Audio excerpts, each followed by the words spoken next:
Dr. Kenesha L. Williams is a native of New Orleans, Louisiana, the eldest of 4 children, and a graduate of Louisiana State University, class of 1999. Dr. Kenesha's academic achievements reflect her dedication to learning. She earned her first master's in education in 2002, a second bachelor's in ministry in 2007 as valedictorian, a doctorate in organizational leadership in 2014, an accelerated master's degree, and a second doctorate in ministry in 2020, maintaining a 4.0 GPA. Dr. Kenesha has been a devoted member of Destiny Christian Center in Victorville, California, under Bishop Jesse and Dr. Helene Giddens for over 24 years. She is honored to serve as an elder and the DEMA Director of Education and Transformational Leadership, having been licensed and ordained as a minister. She deeply values her pastors, who she considers God's gifts, guiding her in leadership and faith. Dr. Kenesha's career in public education spans over 20 years, starting as a teacher and advancing to elementary administrator. She later served as an elementary school principal and principal on assignment for self-leadership, diversity, equity, and inclusion, SDEI. In July 2022, Dr. Kenesha transitioned full-time into her business, TransFormation, Training and Development, LLC, where she travels globally, helping leaders and organizations grow. A professional speaker, trainer, and mindset coach, she has authored 8 books, with more set to release this year. Dr. Kenesha is mentored by Dr. John C. Maxwell and serves on his teaching team, having shared the stage with him before thousands. She has received Spirit Awards from school districts for her inspirational leadership, and in March 2023 was honored with the Dr. John C. Maxwell DNA Culture Award for her positive attitude. Her passion in life is to bring people inspiration, which opens them up for an impartation that yields illumination, causing one to receive revelation, so they can go through the process of reevaluation, which lands them to transformation. Forgetting all that, the one thing to remember about Dr. Kenesha is that God is her source for everything, and Jesus Christ is her Lord. At this time, please stand to your feet and give a warm welcome to Dr. Kenesha Williams.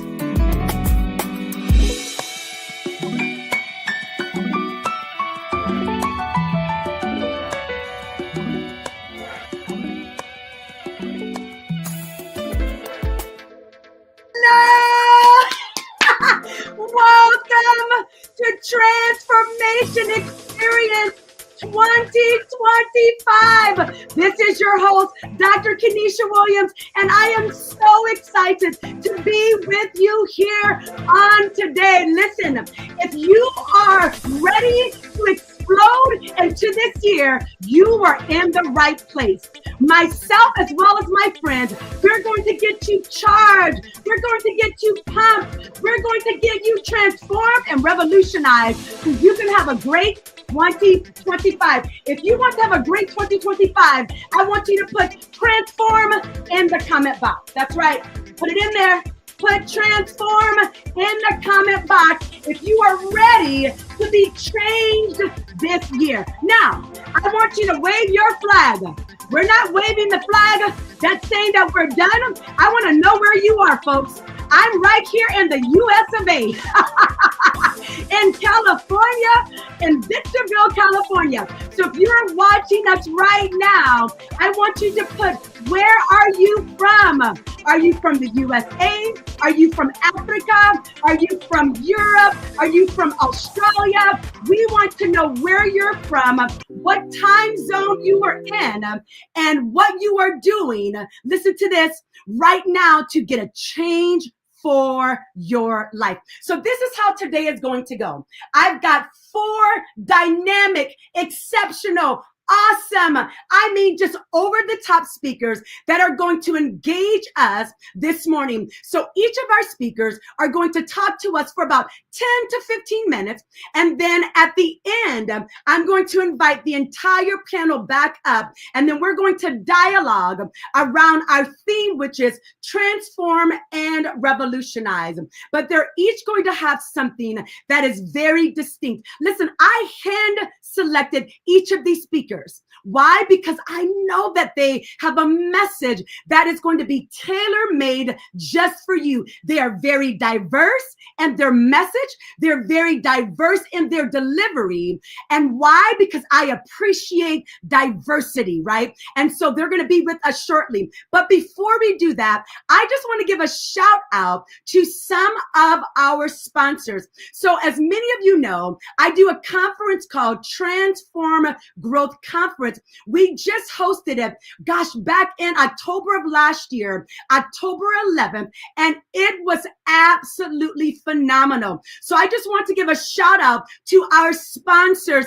Our sponsors are absolutely amazing. And two of our sponsors are on with us today. That's right. We have Marie Langley, the CEO of Desert Valley Medical Group. They believe in growth. So if you are in my local area, you can trust Desert Valley Hospital and Desert Valley Medical Group because they believe in growth and they put their money where their mouth is, which is they believe in growing their people, but they also believe in growing their communities.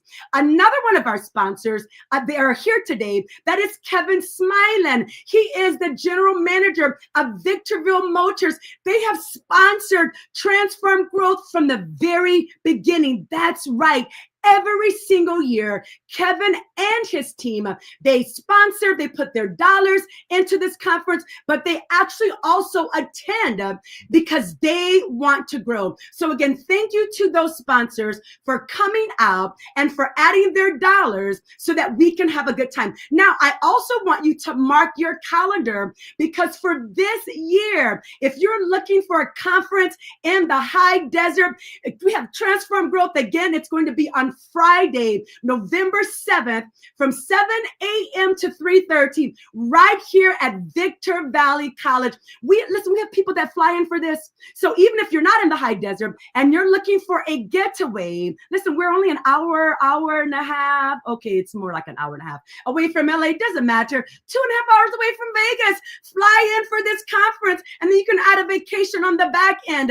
We have people that's flown in from Texas, from Louisiana. Why?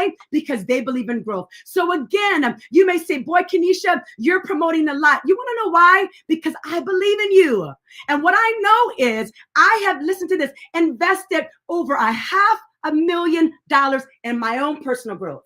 So I'm only giving to you what I believe, which is when you invest in yourself, which is the best investment, then you go to the next level. So I don't want to keep us long. We're going to get ready for our very first speaker. Now, this person, I actually met him on the John Maxwell team. He became one of my personal coaches. And now I literally can call him, his wife, his sons, his family. They are truly my friends.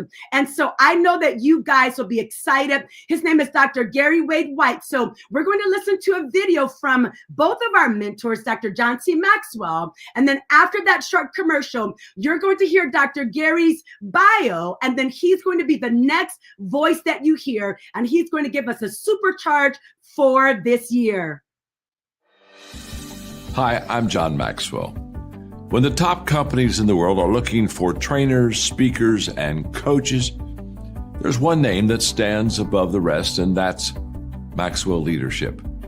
Our certified team members have gotten proven results for companies all over the globe, and our reputation, I'm proud to say, is second to none. Some of our members have risen to the top of their profession, including the one you're going to meet today. I proudly introduce you to my friend, Dr. Kenesha Williams. Where does a coach belong?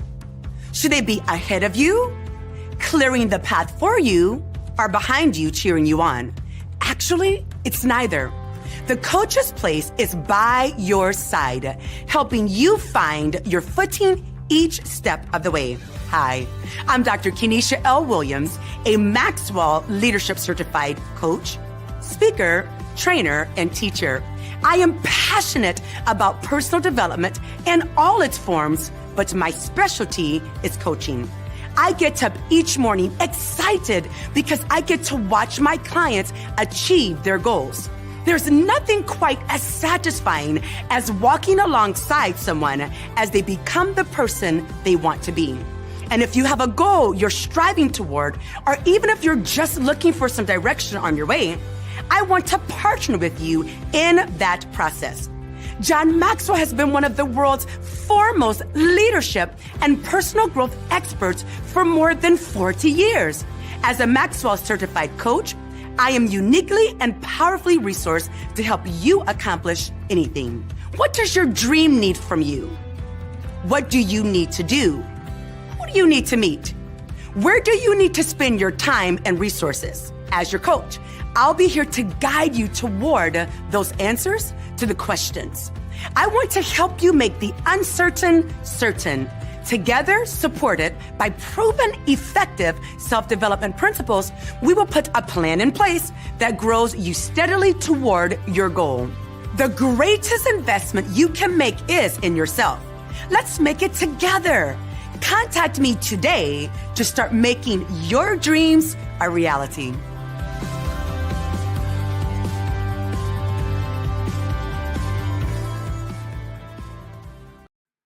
Dr. Gary White is the author of Becoming a Highly Defined Leader. He is an executive program coach and faculty member with Maxwell Leadership, and who has traveled internationally with Dr. John C. Maxwell training leaders. He is a highly skilled leadership professional with extensive background in adult education and leadership development. He has led, managed, and instructed the response training program for the Department of Health and Human Services National Disaster Medical System at the Center for Domestic Preparedness in Anniston, Alabama. Dr. Gary has responded to numerous events of national significance through the Department of Health and Human Services, garnering accolades for critical leadership and communication achievements. His expertise in human behavior and communication makes him a leader of successful coaching and development programs for Cisco Systems, Students for Liberty, and the National Disaster Medical System, which is a division of the United States government. Let's welcome Dr. Gary White.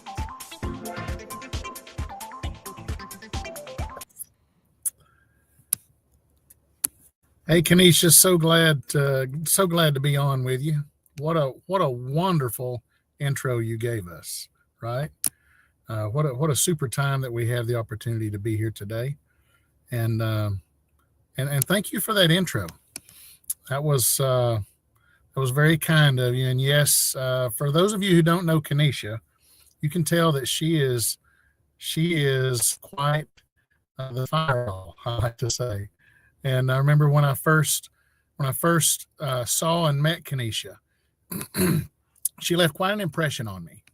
And now she is one of my dearest friends. We consider one another as I call her my sister from another mister, and she calls me her brother from another mother. But hey, so glad to be on with you. Hey, let me just share a few things with you. I love the fact, by the way, that this is Transform and Revolutionize 2025. Transform and Revolutionize. And when you begin to analyze those words, I like to do something. When you begin to analyze those words, there's one word that keeps popping up as I look through all the definitions, and that's transfigure.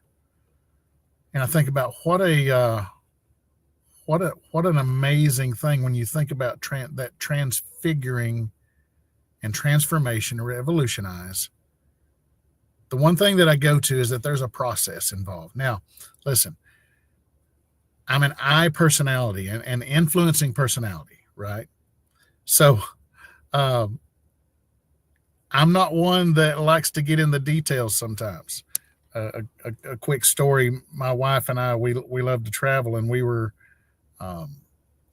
to the Blue Ridge Parkway, and we did it my way the first time, which is shoot from the hip, right? We'll find somewhere to eat. And so once we get there, we'll find somewhere to eat. Once we get there, we'll find a hotel. And while we had a good time, and we did a part of the Blue Ridge Parkway. The next year, my wife is more detail oriented. She said, "Can we do it my way this time?" And I said, "Well, sure. Yeah, that sounds fun." Right. And we did. Listen, she had us on a schedule of everything, everywhere that we would go, where we would stop, when we would eat. Like when we stop here, we're going to eat our chicken salad and our crackers.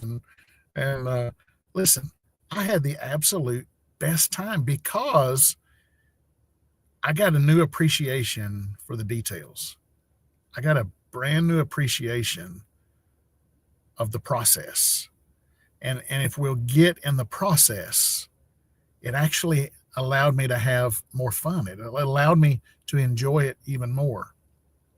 So I've begun to appreciate the process. The reason I shared that with you is because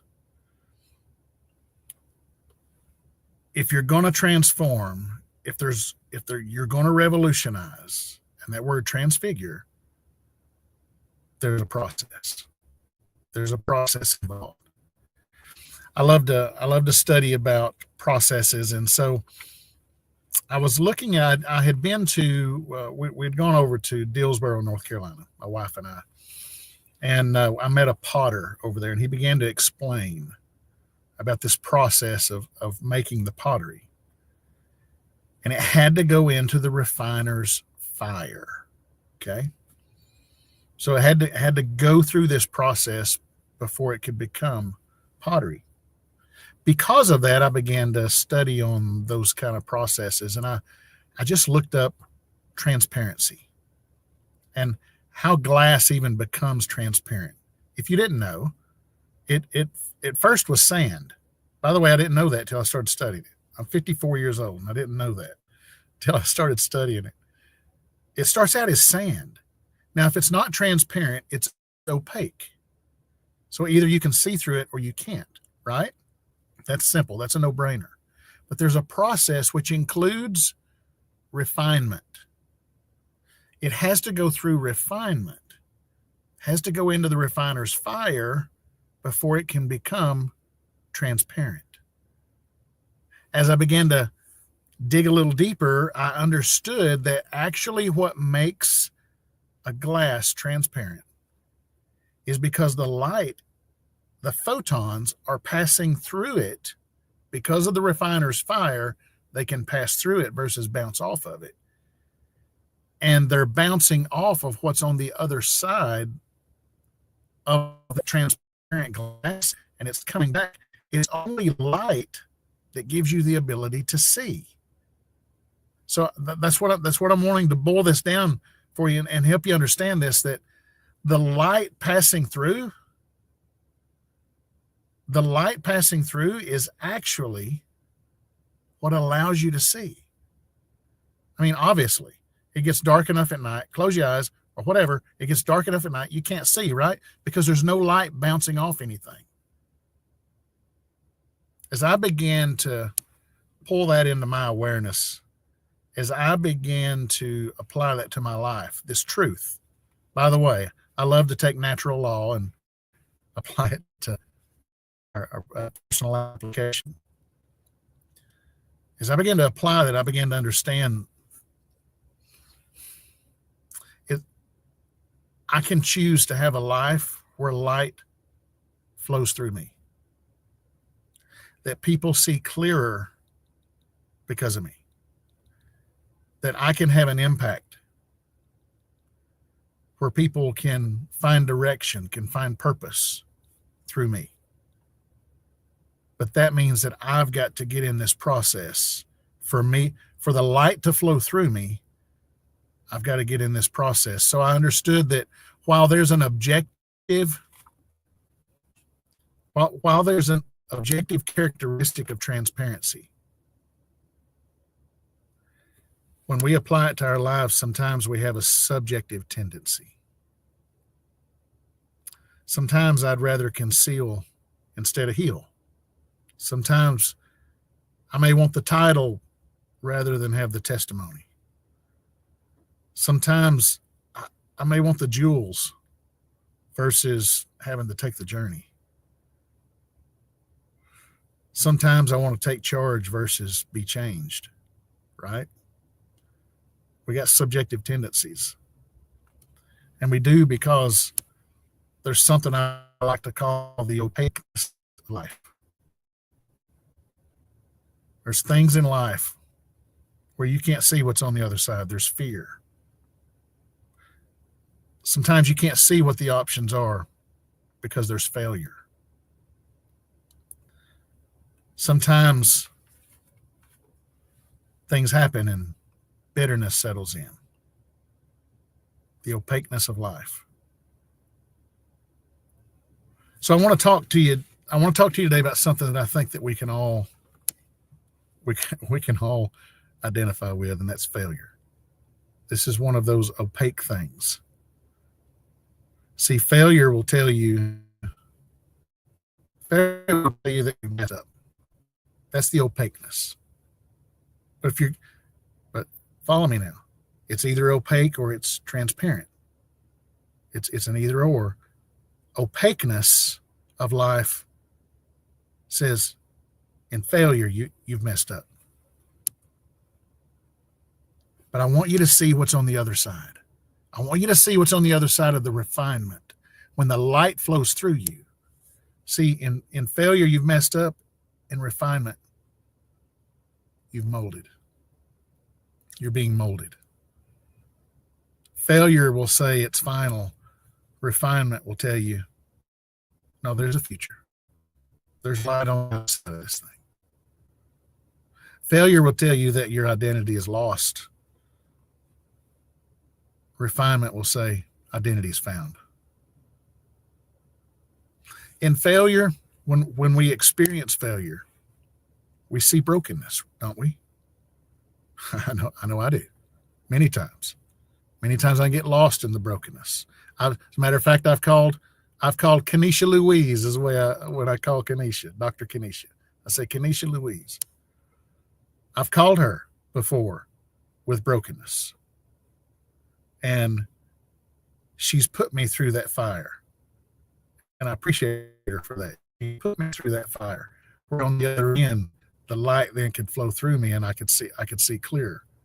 In failure, we see brokenness. In brokenness, there's a lack of unity, isn't there? In brokenness, there's a lack of stability. There's a lack of performance. There's a lack of continuity. But I want to remind you of something. Iron is first broken. It's crushed. It's shaken before it's molded. When we visited the potter in Dillsboro, North Carolina, it was an amazing interaction with this gentleman.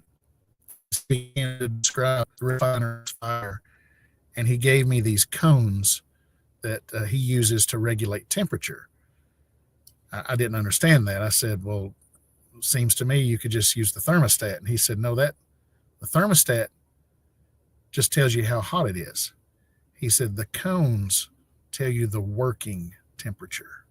And he said, that's the difference. It's moldable. And he began to tell me how he likes to use, by the way, every potter uses what's called potter's grog. You have the clay, and the clay cannot take shape by itself. So you have to add something to it, and it's called potter's grog. And potter's grog is actually broken pottery. It's broken vessels. And this is what he said to me. He said, I like it as fine as powder. He said, boy, you can really do something with it when it's broken and it's crushed to powder. You can really do something with it. And I began to understand something. Brokenness precedes refinement. It's actually part of the process. And you're probably asking me, Doctor, what? I mean, failure? Stop telling me failure is part of the deal, because I'm trying every day to avoid failure. And what I'm seeing and what I'm understanding is sometimes it's that brokenness, it's part of the process. See, failure is not final, right? It's just an event. It's not an identity. The word refinement, you know what it means? To once again make great. Here's what I want to say to you. You're in the fire right now. I want to tell you, you have worth. You have purpose. You have potential. You have giftedness. And God loves you too much to leave you in the state that you are. He wants to once again make you great. You were already fine. And I've learned that part of the process is refinement. With failure, sometimes our identity ceases to be irrelevant. With refinement, a new and better identity is found. And identity is tied to purpose, right? So I want to leave you with this thought. Failure's tough. Refinement's tough. But you get to choose. And if you'll embrace the process, if you'll put yourself in the place where mentors and a good community around you can be part of that refining process, if you'll allow yourself to be molded, your greatest days are always going to be out ahead of you. They're always going to be out in front of you. I know that in my life, some of the most valuable lessons that I've learned is when I began to learn that I'm never going to be the big picture. Listen, I'm an I personality. I want so bad to be the big picture. As bad as I want it, I'm never going to be the big picture. But I am such an important part of the picture. Like a jigsaw puzzle piece. Follow me now. Yes, there's areas where I've got gaps. I've got those valleys, yes. And there's parts of me that you can even see part of the picture. I've got some prominent sides of me. I'll never be the big picture, but I am such an important part of the picture. The big picture will never be complete without me. The moment I understood that, I began to not only see value in myself that I'd never seen before, but I began to see it in you. Because here's what I know about you. You're that important a piece of the big picture. Without you, the big picture doesn't exist. Together, we can make the big picture. So I hope this has been helpful for you today. I hope that through this and just a little bit of that teaching that you'll be able to see, hey, there is a process. There is a process. It is called refinement. If I'll put myself in the process, there's a brand new me right on the other side. So I hope this has been a blessing for you today. And Kanisha Louise, I love you. Oh my gosh, Dr. Gary Wade White. Listen, this is my show. Why are you trying to make me cry my lashes off? We just got started. Listen, you said so many profound things, right? Like transfigure, which means to change. You talked about it's a process. Oftentimes we're trying to, right? We're trying to race to the end. I want it now. I want it yesterday. Let's go. And no, life is a process. Success, significance, It is a process. And I love this comparison. And I mean, I took a page and a half of notes. I love this comparison where you talked about failure versus refinement, because oftentimes when we mess up, we just want to stop, right? Yeah. We just want to stop, at least me. And people may not believe this. I want to stop. I want to hide. I want to go in the background because of this false persona of perfection. But I love how you have capitalized it, where you said, no, it's not failure. It's refinement. Gary, that's beautiful. Yeah, it really is. And I just go back to that. The glass is only it's only, you can only see through it. You can only see what's on the other side because the light is able to flow through it. Mm. When we experience the opaqueness of life, light is just bouncing off of it. It's just, and there's sometimes that we come across things in life that we just can't see what's on the other side. Oh, God. And we can get so stuck right there. However, if we'll allow ourselves to get into the refiner's fire, if we'll allow ourselves to get in that process, and it is a process, Woo. there's beauty on the other side. Yeah. There's beauty on the other side. Yeah. I'm telling you, Gary, as a new entrepreneur, I just celebrated 2.5 years of being out on my own, retired from public education on my own 2.5 years, never went to school for business. I mean, my gifting is talking and training, but it is certainly not business. And so I have been in the opaqueness of life. I'm like, what the heck is going on? I can't see. I've never been here. What's the next step? Where's the journey? And so this opaqueness of life, this is a real thing. It is a real thing. I know you've gone through it. You've shared some with me as you coach me. And I know I've gone through it. And the other thing that I like that you said is that light is supposed to shine through us, right?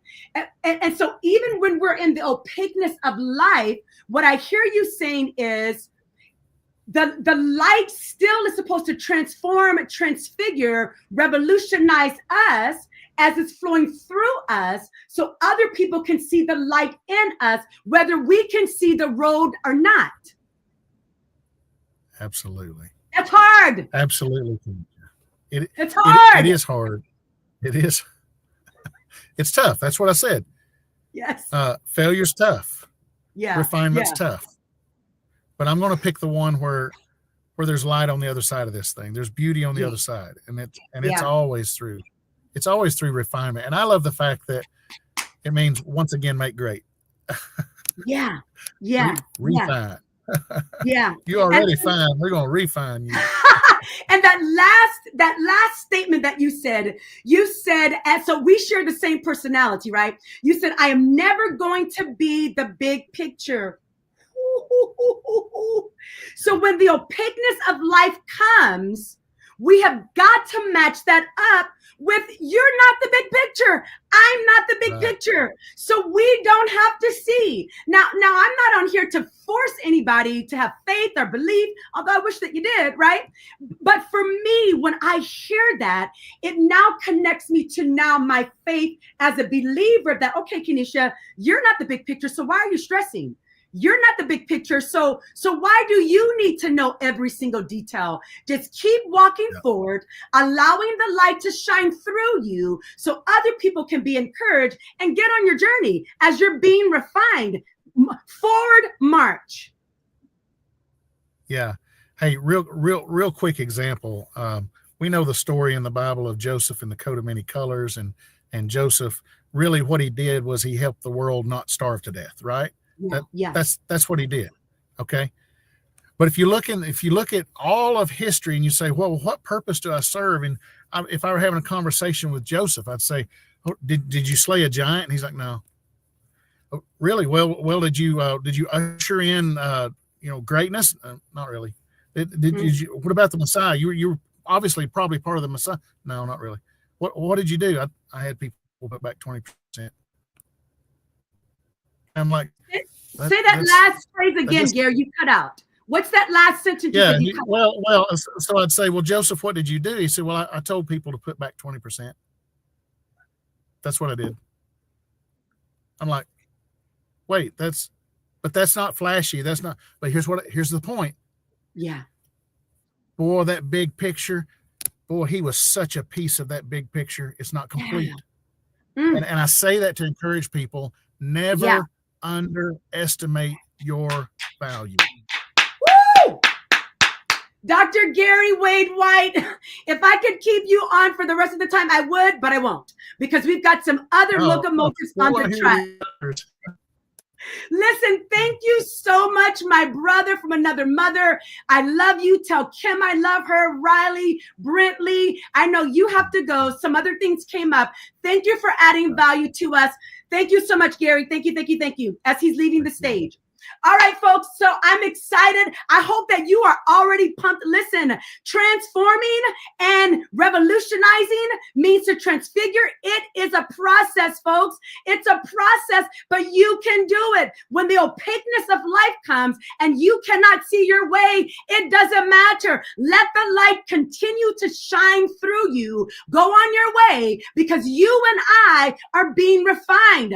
And though we are not the big picture, you are certainly an important part of the picture, and we need you.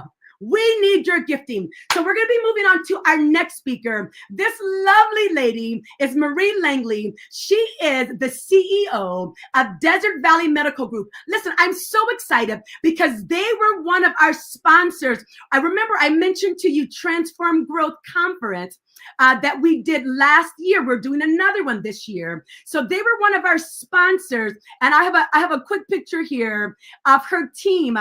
So not only did they add dollars to this, but she had 2 tables. She sent 2 tables of people from the hospital. And that's a picture of us at the conference. Why? Because they believe in growth. So major shout out to Desert Valley Hospital, Desert Valley Medical Group, and Marie as well for her belief in growth. So I'm going to show you a quick little video about our Transform Growth Conference, because you want to mark the date for Friday, November 7th. And then directly after that commercial, then we're going to play Marie's bio, and then she's going to be the next voice that you hear.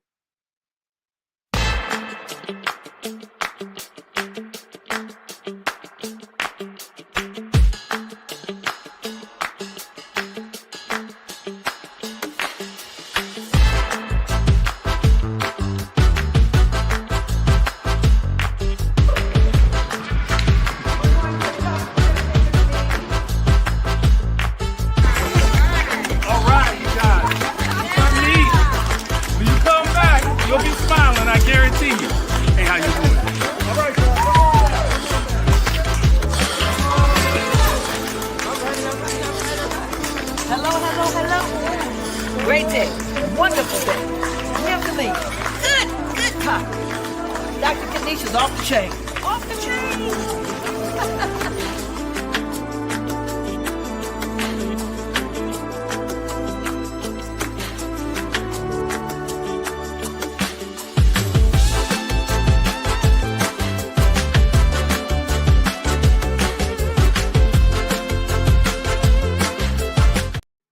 Marie Langley serves as Chief Executive Officer of Desert Valley Medical Group in Victorville, California. Desert Valley Medical Group is a prominent multi-specialty organization affiliated with Desert Valley Hospital and aligned with Prime Healthcare. Marie joined Desert Valley in February 2016 as the IPA administrator, bringing extensive experience in medical group and hospital operations. She holds a master's degree in business administration from the University of Laverne and is a fellow of the American College of Healthcare Executives, the gold standard for board certification in health management. Under Marie's leadership, Desert Valley Medical Group has experienced significant growth, including the addition of more providers and increased membership. She has played a key role in executing strategic initiatives such as practice acquisitions, provider recruitment, and health plan contract negotiations. Applying more than 20 years of management and healthcare expertise, Desert Valley Medical Group has thrived under Marie's effective leadership. Let's welcome now to the stage, Marie Langley. Hi, good morning, everyone. It's a pleasure to be here. And thank you, Dr. Kanisha Williams, for that wonderful introduction and the music. But, as I was reflecting in regards to what I would share with everyone, I think that what Dr. Gary White was touching upon in the last session was so valuable. And, I wanted to kind of take a different direction and reflecting on my own career, my own journey, and hopefully this will resonate with where everyone else is today on their own. But in my younger days, in my younger career, I had focused on the strengths finder and identifying our strengths and weaknesses. And I remember a session where we all took the survey, and at the end of it, I was given the areas that were my top 10 strengths. And immediately I went to my supervisor, the presenter, and said, can I get the other end of the survey? I would like to know what my weaknesses are so that I can work on them. And they said, no, Marie, you're missing the point. So we're not going to give you that for the sole purpose that we want you to focus on your strengths and leverage them and put your energy there first. So that was a bit of an eye opener. And some of my strengths included activator, achiever, and futuristic. And in all honesty, in my opinion, these weren't as exciting as some of the other, my colleagues' strengths, whether they had the woo or whether they were creative. And one of mine was that I was analytical. But I think what my biggest takeaway from that was that not only are we all different, and not only do we have different strengths, but we have different gifts. And there's so much that everyone has to offer, whether it be an organization, whether it be a community, whether it be an activity that we can offer. And I think in today, it is so easy to focus on what others have, or to be, whether it be envious or even just whether we get distracted on what it is that we think we should be or what we think we need to work on.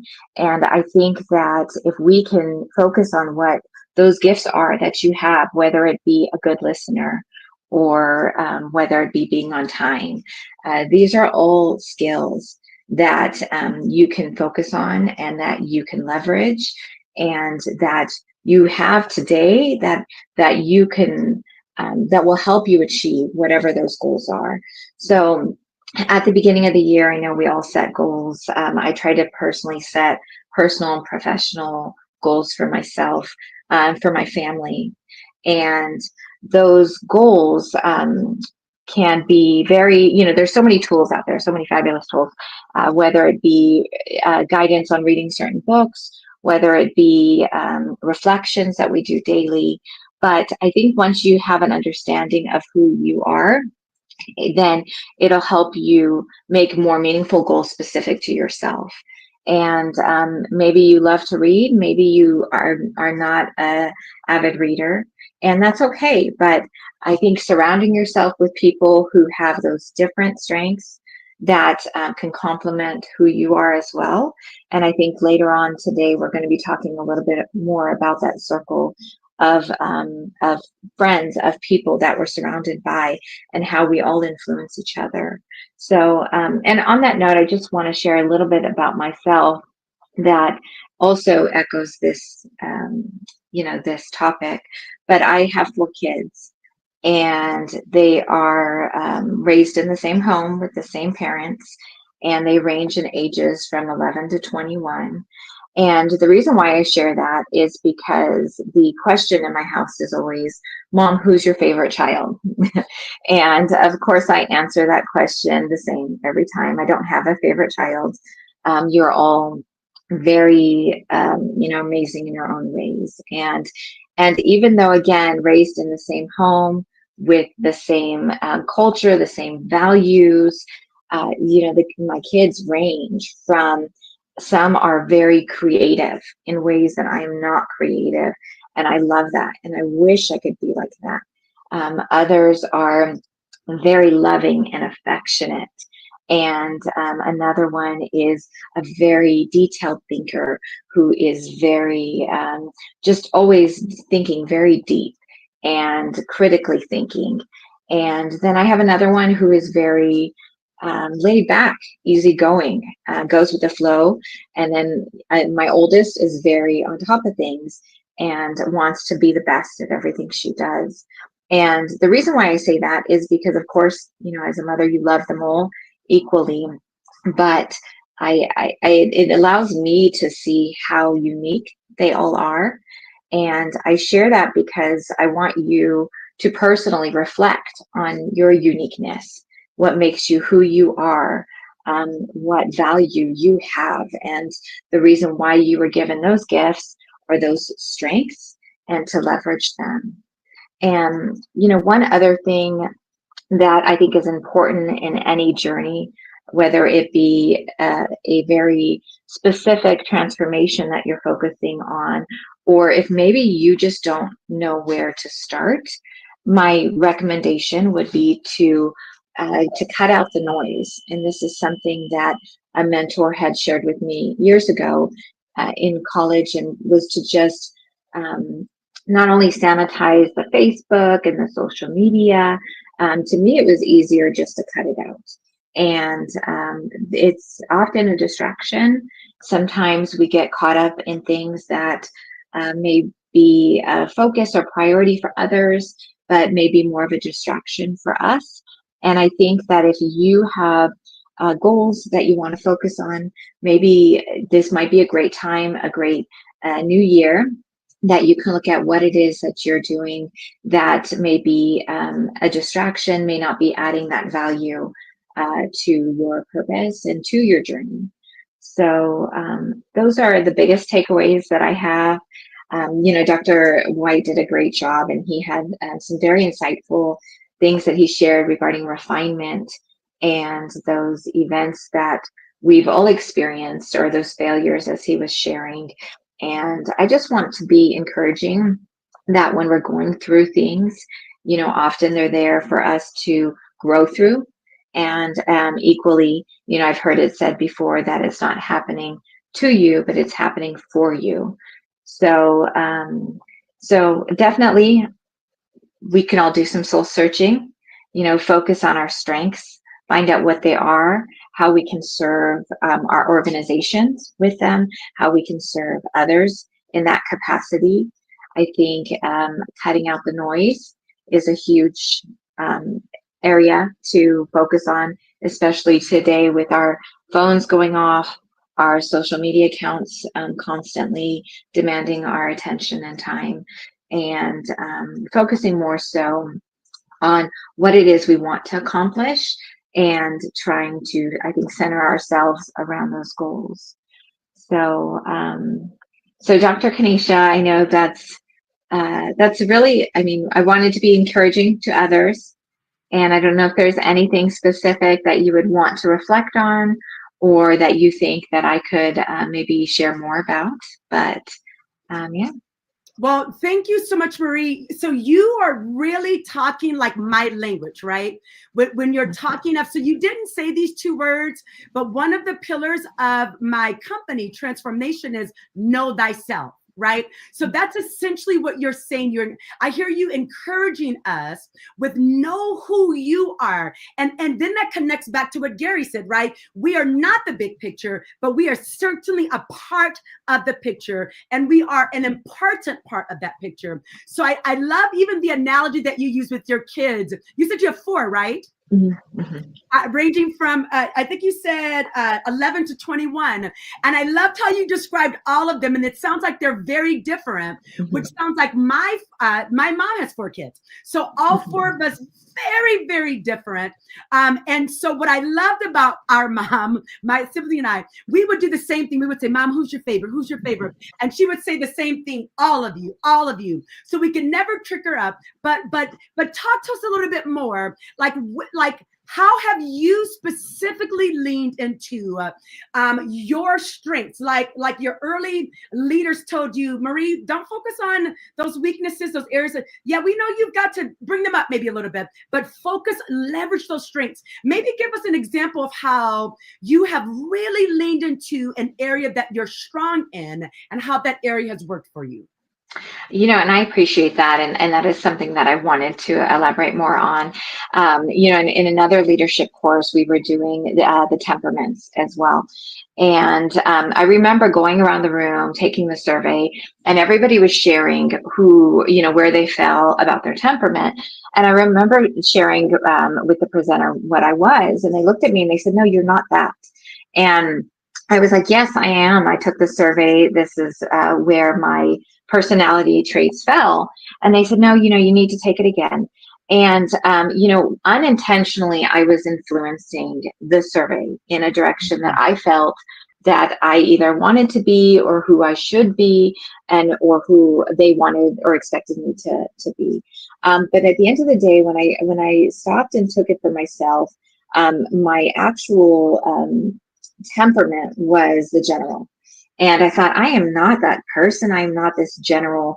But in reality, when I reflected more, I realized that there were impulses, there were ways that I wanted to be in charge, that I wanted to lead others. And even unintentionally, I found that when I was reflecting, that I could follow and take direction, but if I didn't necessarily support with my boss or my supervisor, that unintentionally I would then try to take over. And I think being self-aware of this, Yes. as I continued to grow in my career, I had to pull back those reins. Yeah. And very intentionally make that desire to follow and take direction, and or maybe if it was something that I felt strongly about, try to guide my leaders in that direction as well. And sometimes you do get to a point where you make career changes, advancement moves, whatever it may be. But I think understanding who I was on the inside, and that those were my own natural tendencies, it helped me better understand and leverage how I could be a better leader. And then on that note as well, people have been, I've had some great colleagues, as well as mentors as well. And, they've always said, "Marie, you're so calm, you're so patient." And which I think it's funny, because those are strengths, or at least those were learned strengths. And not that I'm impulsive in any way, but there are many times that I prayed for patience, and I prayed, and it's funny because people be like, "Oh, you're patient," and it's like, "Oh, that's something that I've been praying for, so it must be coming through." But I think understanding who I was, and that I was capable of leading, and I needed to know and learn when to take charge and when to follow, were things that I personally had to work through. Yeah, I think that's so beautiful. And I love the big picture with what you're saying.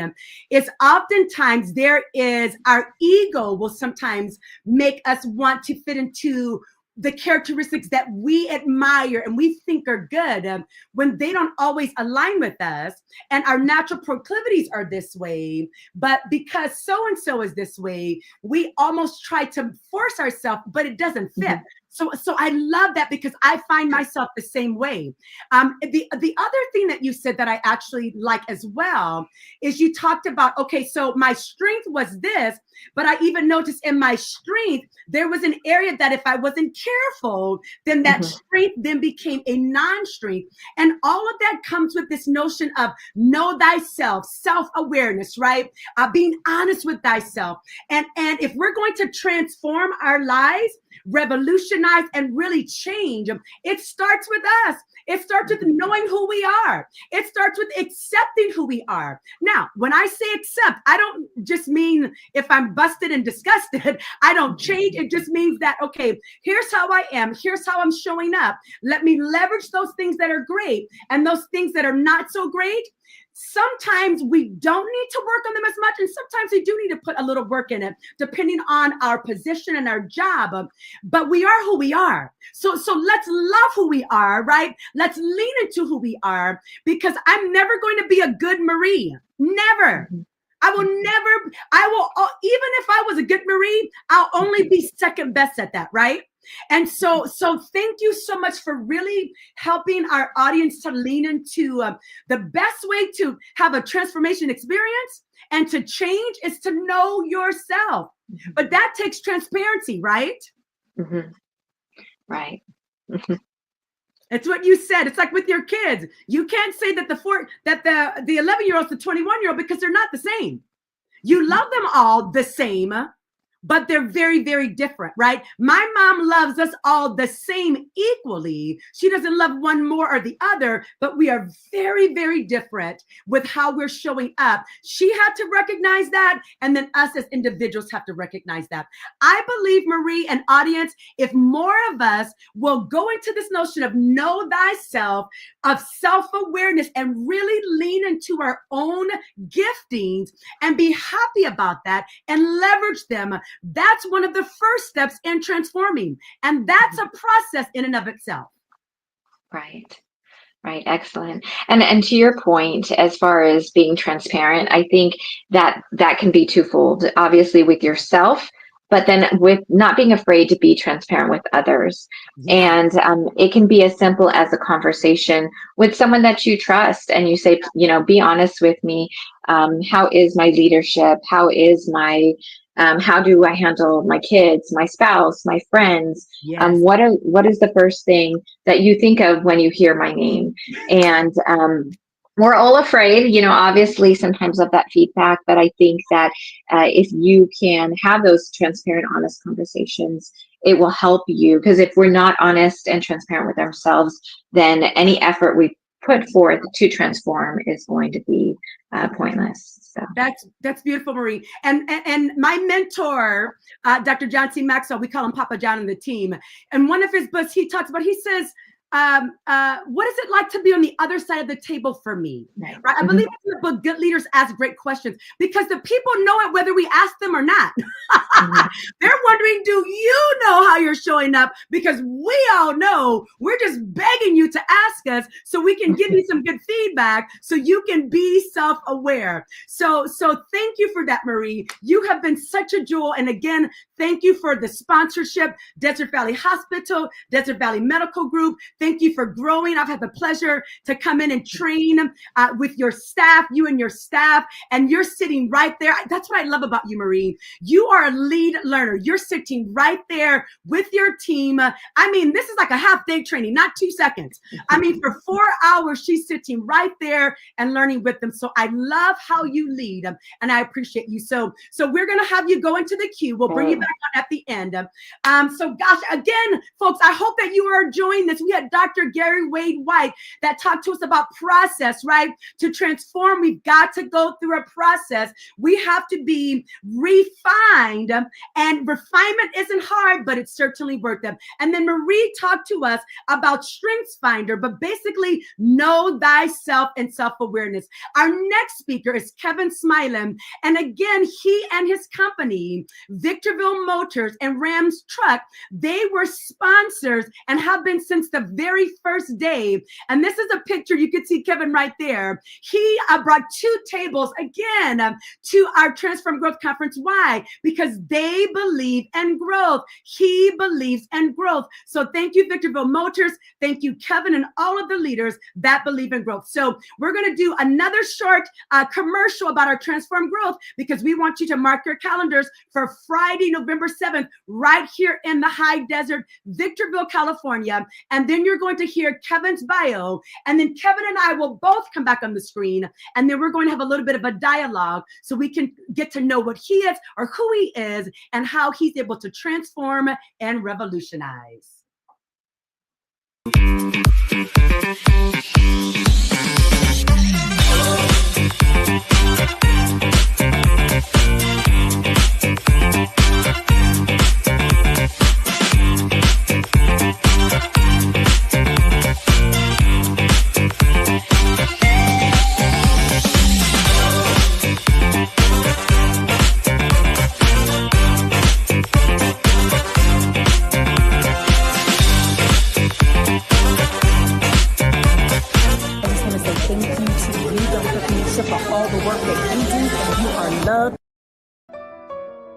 Kevin Smilen has been part of the High Desert and Victorville Motors since 2008. Kevin likes long walks on the beach and watching the sunset. With a master's in counseling, Kevin is strong with both the light and dark sides of the force, helping to create the It's a Gas attendance programs, Test to be the Best, and Pathways to Success. Kevin has helped Avenger-level businesses and partners assemble throughout the High Desert, which is right here in Victorville, California, to support our local schools and FFA programs. Helping to raise over $30 million for local schools, Victorville Motors continues to highlight the High Desert with award-winning recognition from industry, government, and businesses near and far, far away. Let's welcome to the stage, Kevin Smilen. Hello, Kevin. Hi, Kanisha. You are a comedian, my friend, a comedian. So listen, your bio did not address, and I want the people to know. So tell us, what is your position? We know that you work at Victorville Motors. What is your position? And then what does that position entail? Because I know it's not easy. Go ahead. Well, thank you. Yes, humor is a big part of what I do and how we do it. But Kevin Smilen, general manager of Victorville Motors. Victorville Motors has been part of the High Desert coming up on 55 years. And as you said, it's a lot of moving pieces. We have over 100 family members that work there, team members, and it's been an absolute honor for me to be the current steward of this company, of its history, of its future. And it takes a lot of energy, a lot of fun, a lot of moving pieces, and I'm just excited to be a part of allowing them allowing me to be a part of their team. Awesome. Thank you for that, Kevin. And I love how you said that you're the current steward, right? That's language. If you're listening, that's language of a transformational leader, right? Not just the boss, not just the dictator, right? He's a steward, which means that he knows that he's a servant leader. So Kevin, tell us a little bit about what was your journey in becoming a leader, whether that was Victorville Motors to start with. Tell us a little bit about that journey. What did it take? I think for almost all leaders, it starts very young. I think for everyone, it starts with your parents, it starts with your family, it starts with your friends, your school, all that kind of stuff. For me, I played sports, which was a big part of my learning about leadership. My parents were entrepreneurs. They had their own businesses, so got to see them and interact with them. Going off to college, and what entails in that, I was in a fraternity and had to learn about the different moving pieces of keeping people going in the same direction. Along with that, you're making mistakes, you're stumbling along the way, and having people confront you. And a big part of my journey is being open to hearing about that, to hear about the mistakes that I've made, to learning from those mistakes. And that's a big part, and then after college, it was taking on risks. Back in the 90s, you had the .com world. And at one point I was open to taking that risk. And so I moved all of my possessions into storage and moved to Michigan for a .com opportunity. And again, later on in life, I changed everything and moved to Victorville and to the High Desert to take on another opportunity and taking on risk. And taking risk on is a very big part of leadership, because when you take that risk on, it's not always successful. As everyone beforehand, Dr. White and Marie talked about, you've got to make mistakes, and you've got to be able to hopefully learn from them. Yeah, that's good, Kevin. And I didn't know this part of your history. So share with us a mistake that you feel comfortable with, and make sure it's not illegal, because if it's illegal, I'm calling the police. Don't tell us anything that's illegal, because we're internationally broadcasted. I'm just saying. So tell us about a mistake that That's a legal mistake that you made, right? As a leader, and you wanted to quit. The odds were against you, but something in you, or maybe people around you, helped you to transform the way you were thinking, so you could continue to push forward. Yeah, I think the biggest mistakes, the most transformative, the most impactful mistakes are the ones that involve other humans. It's not a business decision. It's when you involve another human. So in before I worked here, I was in education, as you know, and I was in a role that was very responsible for the students and their lives. And so a student told another staff member about something that was extremely private and important that happened in their life. And that staff member shared it with me as they needed to. Mm-hmm. And that was a big risk for them. And I, sometime later, used that information in a conversation with that student. And as soon as the words left my mouth, I realized the mistake that I had made. And the staff member came back to me and I broke their trust. The trust between me and that staff member. I broke the trust between that staff member and that student and all the other students that heard about what happened. I broke the trust between myself and the students themselves in that moment. And I was torn. I felt that I had ruined any chance I had in that field. And I had my boss, my mentor, my coach at the time, come and sit with me. And we talked about it. And she did an amazing job of helping me through that. And for me, the big thing that I learned from it, because I had to go back to that staff member, I had to go back to that student, and I had to, in a very humble and sincere way, acknowledge and apologize and share with them what I learned and how I would get better for it. Ask for their forgiveness, and all those moving pieces are part of what makes us better. Makes us better as leaders, as humans, as all the fun little pieces. But that's a part of life, and that's what allowed me. In that moment, I was very. I wasn't sure how I was going to recover from that one, and I had my coach, my mentor, help me through that, and that was big for me. So you said something critical. You said you apologized, you owned it. So talk to us about how important that is for for people, but especially leaders and people who are saying they want to transform and revolutionize and change and add value. Like, how important is transparency and saying, I'm sorry, I was wrong? How important is that on your radar? It's every day. I think it's critical. I truly believe, and there's different ways of leadership. Everyone has their own style. Everyone has the pieces that they prioritize.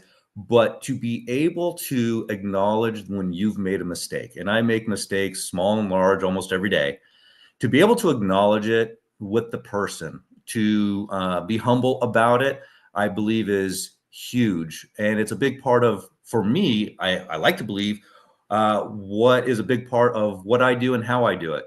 Definitely not perfect, make mistakes, all that kind of great stuff. It's not the mistakes that we make. It's how do we react to those mistakes? It's how do we as leaders for ourselves react to the mistakes, but also allow others to react to their mistakes.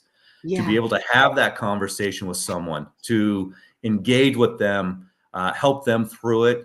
And there's mistakes that are small, and there are mistakes that are huge. But you have to, and everyone reacts to those mistakes differently. And how it's almost like to a degree, to a parent, when a kid falls, they look at the parent or the person that they're around, and they look to them like, how should I react? Am I supposed to cry in this moment? Am I supposed to laugh? Am I okay? And how you react dictates how they react. So we as leaders, how we react dictates a lot to how our teams react. So I love that. And I'm connecting that now back to what Marie said when she was talking about this notion of knowing yourself. So if I don't know myself and how I show up, and how I am when I'm frustrated, and then how I am when I'm frustrated with somebody who messes up, or how I deal with myself, then how can I even be good for other people when I don't even know when I blow my top? Right? And I don't even know that I'm blowing my top when I mess up, or I'm harboring my mess ups as if nobody knows. And I just refuse to admit that I messed up. A part of that starts with knowing thyself, knowing our own temperaments, personalities, right? And then knowing our teams, whether that team be your family, spouse, children, community members, if you are a boss, knowing them and then giving to them what they need, especially when they've dropped the ball and made a mistake. Yeah. Do you have the trust with them, and do they have the trust with you? And Mhm. have you built that? Have you built enough credits Yeah, to cash some of those in? yeah, Have you done enough in the small things, in the small conversations, in the side conversations, to build that trust, to allow for to guide? Do yeah. they allow you to lead them? And have you done enough to be the leader that they will follow? Ooh, that sounds like a Papa John, Dr. Johnson says. Leadership is influence, right? Leadership is influence, because I heard you say, do they allow you to lead? He has a book called The 5 Levels of Leadership, and the first level is position, right? So sometimes people bank at that first level and they stop. They just say, I've got the title, I've got the corner office, I've got the big money. So they just bank on position when there are 4 other levels, folks, when it comes to leadership and leading effectively. And I love this notion of, do we even care if we're leading our family, our children, right, in any relationship, in the community, our kids' soccer team, whatever we're leading? Do we even care if people that we have the trust, and if people have given us, right, the influence to lead over them? So I'm so happy that you said that, because that's important. Kevin, talk to us about, was there a person in your life, or which person in your life that really had like the most impact on you, and helping to form you with who you are? I want to say, and don't choose your parents, but that wouldn't be fair if that's who they are. So I'm going to leave it open. It's interesting because there's at different points of your life, different people influence, and in that moment, it is the most impactful of your life, right? Yeah. And those build on top of each other. I can talk about someone from high school. I can talk about a teacher from my elementary school. I can talk about a boss, a manager from my 20s, my 30s, my 40s. All these different things. But it really is different people at different times. And how do you let them? How do you let them influence you? How do you let them? So I had a coach in high school. I thought about a few different ones, and I figured you'd probably say, "Don't use your parents," because they were, for most everyone, right, one way or another, good or bad. But for mine, it was good. But I had a high school soccer coach. So I was a good soccer player, not a great soccer player, but I was good. And I had a coach who pulled me aside one day. I was a sophomore or junior. I think it was a junior. And he pulled me aside and helped me, because I was questioning what I did, how I helped the team, how I influenced the team. And he helped me see something that I didn't see in myself. And that was impactful on the way I looked at the game, the way I saw things in the game differently than other people, and helped me to really focus, kind of like how Marie was talking about, your focus on your strengths. Yes. Focus on the strengths. And when she said that, I was like, I had 2 or 3 different stories I was going to choose. And I chose that one because of what Marie said. And that was big. Helped me to understand, to follow your strengths. Always working on your weaknesses. But when you have a strength, it helps sometimes to have someone else point it out to you, to have someone else show you that it is a strength, because you may not recognize it's a strength that others don't have. And so that was big. That was very impactful for me at that time, in that age, that I've carried forward with me in different other areas of my life. Yeah, I love that. And I love this. So what you're basically talking about is mentorship, right? Like we have to allow others to mentor us, to coach us, because I'm one of those people with my personality. People don't have to allow me. I just go in and I do it. Well, I've had my hand slapped many times for that. So I've learned, right? If people are not asking for it or they don't give me the space for it, then I'm better at keeping it back. But if we really want to grow and transform and revolutionize, transfigure, right, and catapult our lives, we need mentorship. We need coaches. Yeah. We need people outside of ourselves. And I love how you said this coach helped you to see part of your strength that you perhaps could not see. And oftentimes there's a book that I just finished reading, and I'm reading the updated version. I think it's the 20th year anniversary of it. It's called Unique Ability. If you're looking for a good read, go out and buy it. It's excellent. Unique Ability. And essentially, it's talking about asking other people, what do they see as your unique ability? And we all have one. It's like what Dr. Gary White said, like every single one of us, none of us are the whole picture, but we are an integral part of that picture. And there's a thing or things that each of us, and that's you. I'm talking to everyone that's watching. Yes, you. I don't care if you feel like you don't have one. You do. Every single one of us have something called unique ability. Some people call it gifting. Some people call it talent. But it comes so natural to us that sometimes we don't even see it as such.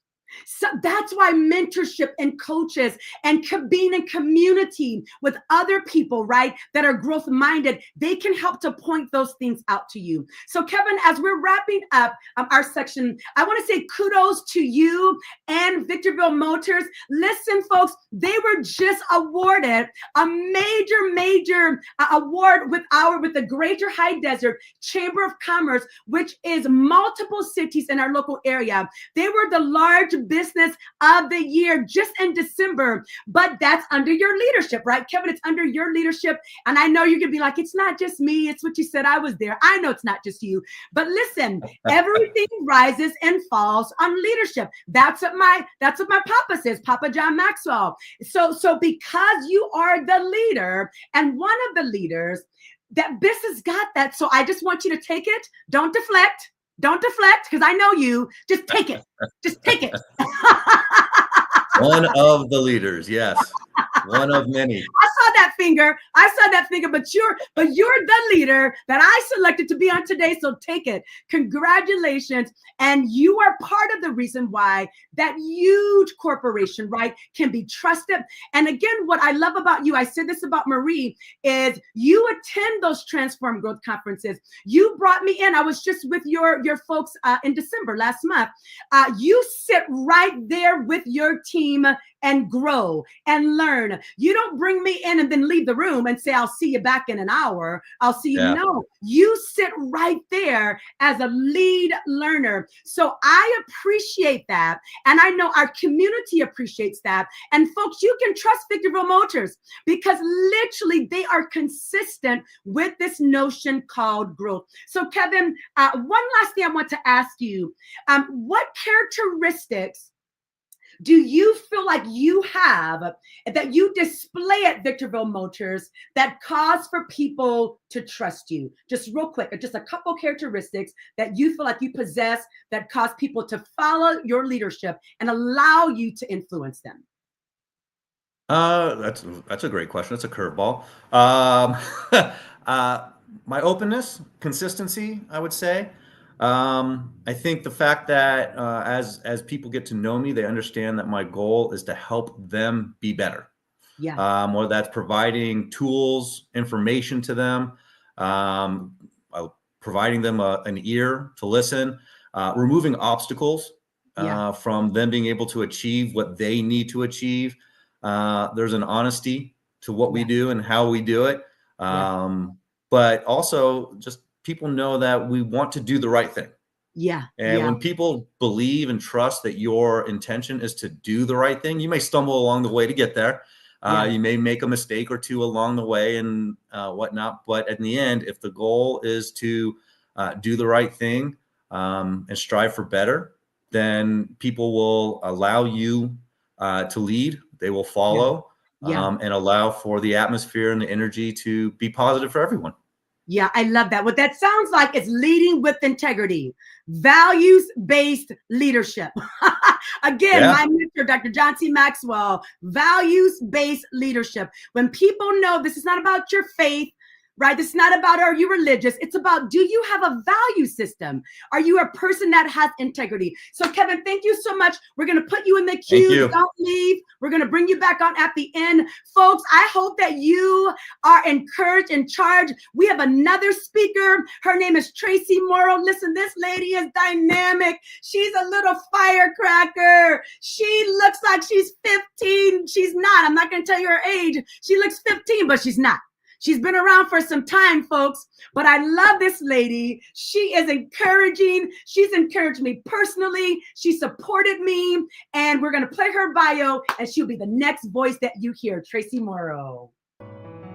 Traci Morrow's passion has always been to connect people of all ages and stages of life to their own great life story, helping them find and use practical tools to create healthy, thriving relationships.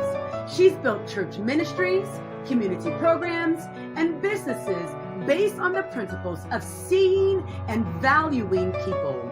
She owns her own wellness company, leading a team of global entrepreneurs, is the growth guide for relationships for Dr. John C. Maxwell's growth platform. She co-hosts on the Maxwell Leadership Podcast and is a marriage mentor with her husband, Casey, at Zeal Church in Colorado. Traci loves people and desires to illuminate the path for those she leads. Her first book, Real Life Marriage, Navigating Your Beautiful, Messy, One-of-a-Kind Love Story, is an amazing bestseller in 2 categories and is newly released on Audible. Traci and her husband, Casey, are in their 35th year of marriage, and they live in Colorado Springs, Colorado.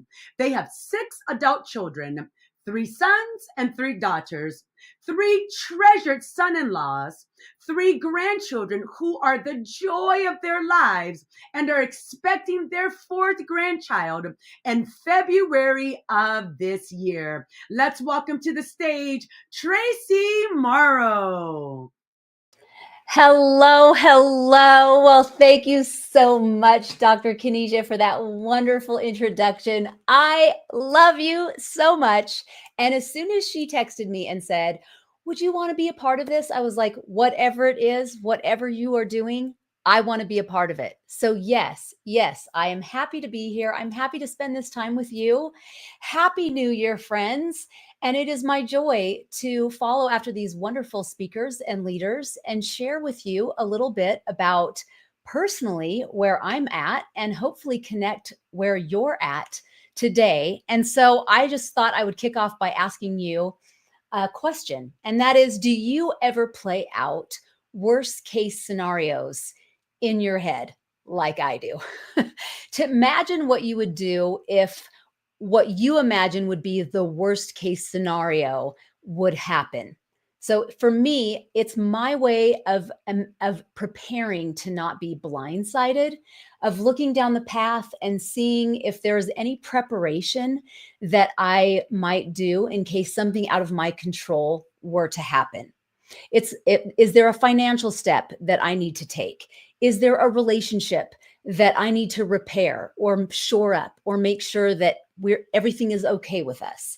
Are there words that I need to not leave unspoken? That's a big one for me. I don't know if that's a big one for you or not, but I think about that often. Are there words that I have left unspoken that if anything were to happen, I don't want those words left unspoken? That's a big one. Is there something that I keep meaning to do, but I never seem to make the time to do it? So if a crisis hits, I'm not completely blindsided and ill-prepared. That's part of having a growth mindset, isn't it? It's growing into the future, but also preparing. John Maxwell will say, we've talked about him so much today, everyone has, but he'll say, like, he references a coach John Wooden, he's the great UCLA basketball coach. And he'll say, when opportunity knocks, it's too late to prepare. But I also will say, when tragedy or crisis happens, it's too late to prepare. So that's part of having a growth mindset, isn't it? It's preparing. It's preparing for good things, and it's preparing so that you're ready for when hard things happen as well. And today, I want to share with you from a very personal space, a revolution of sorts, a transformation internally in a very real time space for me. And I'm not looking in the rearview mirror and sharing about something that happened a couple years ago or even last year. Is last year because we're just a couple days into the new year. But this is something that's happening in real time for me. I'm inviting you not to look in the rearview mirror with me, but I'm opening up the passenger door and I'm saying, climb into the car with me and go on a little bit of the ride with me as I share with you the journey that I am currently on in real time. A journey that came out of nowhere and one that has completely altered my life and the life of my family that I am currently dealing with in the now. On September 30th, I was standing in Joanne's Fabrics with my adult daughter, who was in a chosen transformation of her own. She had just taken the very brave step to quit her job as a therapist and to embrace entrepreneurialism. She had begun her own Etsy shop, and we were there to pick out some fabrics. We were in the store. We had our cart full. We were pushing our cart to the front of the counter to unload all the different colorful fabrics, bolts of fabrics that we had picked out to have it all cut. When my phone downloaded in rapid fire, bring, bring, bring, bring, bring, 5 texts from friends in 5 different companies. Traci, I know what you're going through. This has happened to me. I'm thinking of you. And while I know it's fresh, I would love to jump on a call when the dust settles with you and our CEO. Close that text. Open up the next one. I'm praying for you, Traci. I've got my CEO on speed dial. She'll be happy to speak with you. Dread is starting to fill my stomach. I don't know if you're feeling this with me at all as I'm saying it, if you're imagining already what this must feel like. Hey, Traci, I'm checking in on you. I'm praying for you, sister. Giving me a bunch of Bible verses because I'm a person of faith and this friend is a person of faith. I wanted to send these Bible verses to you to encourage you. When you want to talk, I'm here for you. 2 more texts very similar to that. Dread is just filling my stomach. I was confused, but at the same time, intuitively, I knew what had happened at the very same moment. And then came another text from a very close, dear friend who was also a colleague of mine. Attached to his text was a press release and his simple statement, ugh. You may not know this, but when you are stressed, maybe some of you know this, your body releases a stress hormone called cortisol. And when I am stressed, it floods my brain and I cannot focus. I also break out into massive hives. And I just so happened to have a t-shirt that showed my chest. The hives were just filling. My daughter came up and said, oh my gosh, Mom, what's wrong? You are completely broken out into hives. Are you all right? I opened up the press release. I could not read. It was like I was reading a foreign language. I shot the press release off to my assistant and I said, could you please read this for me? I think I know what it says, but I don't know what it says. A couple seconds later, it was confirmed. My 20-year business that I had poured my heart into, nearly 20 years, had ended in that press release. Talk about a shakeup, which is one of the descriptions of what a transformation or a revolution is. Talk about a moment that transformed everything for me. Right there in the middle of Joanne's Fabrics. My daughter's like, should we put back all this cloth? I'm like, no, I don't know what to do. I mean, have you ever had a moment like that? Where you're blindsided by the decision of another leader, of maybe a spouse, of maybe a doctor, or a financial deal gone bad, or a police officer at your doorstep, or something that just leaves you standing there and suddenly 2 seconds before everything was the same and suddenly everything, literally everything, is different. That day, that decision meant a 20-year career, a multi-million-dollar business evaporated. So what do you do when everything you worked for is just gone? I'll tell you what I did and what I am doing, and whether you are in a similar situation or that's of your choosing, or whether it was just sprung on you like it was for me.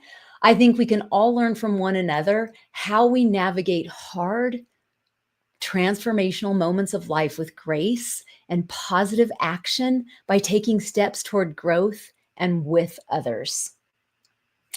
So there is just no telling of how you're going to respond when things like this actually happen.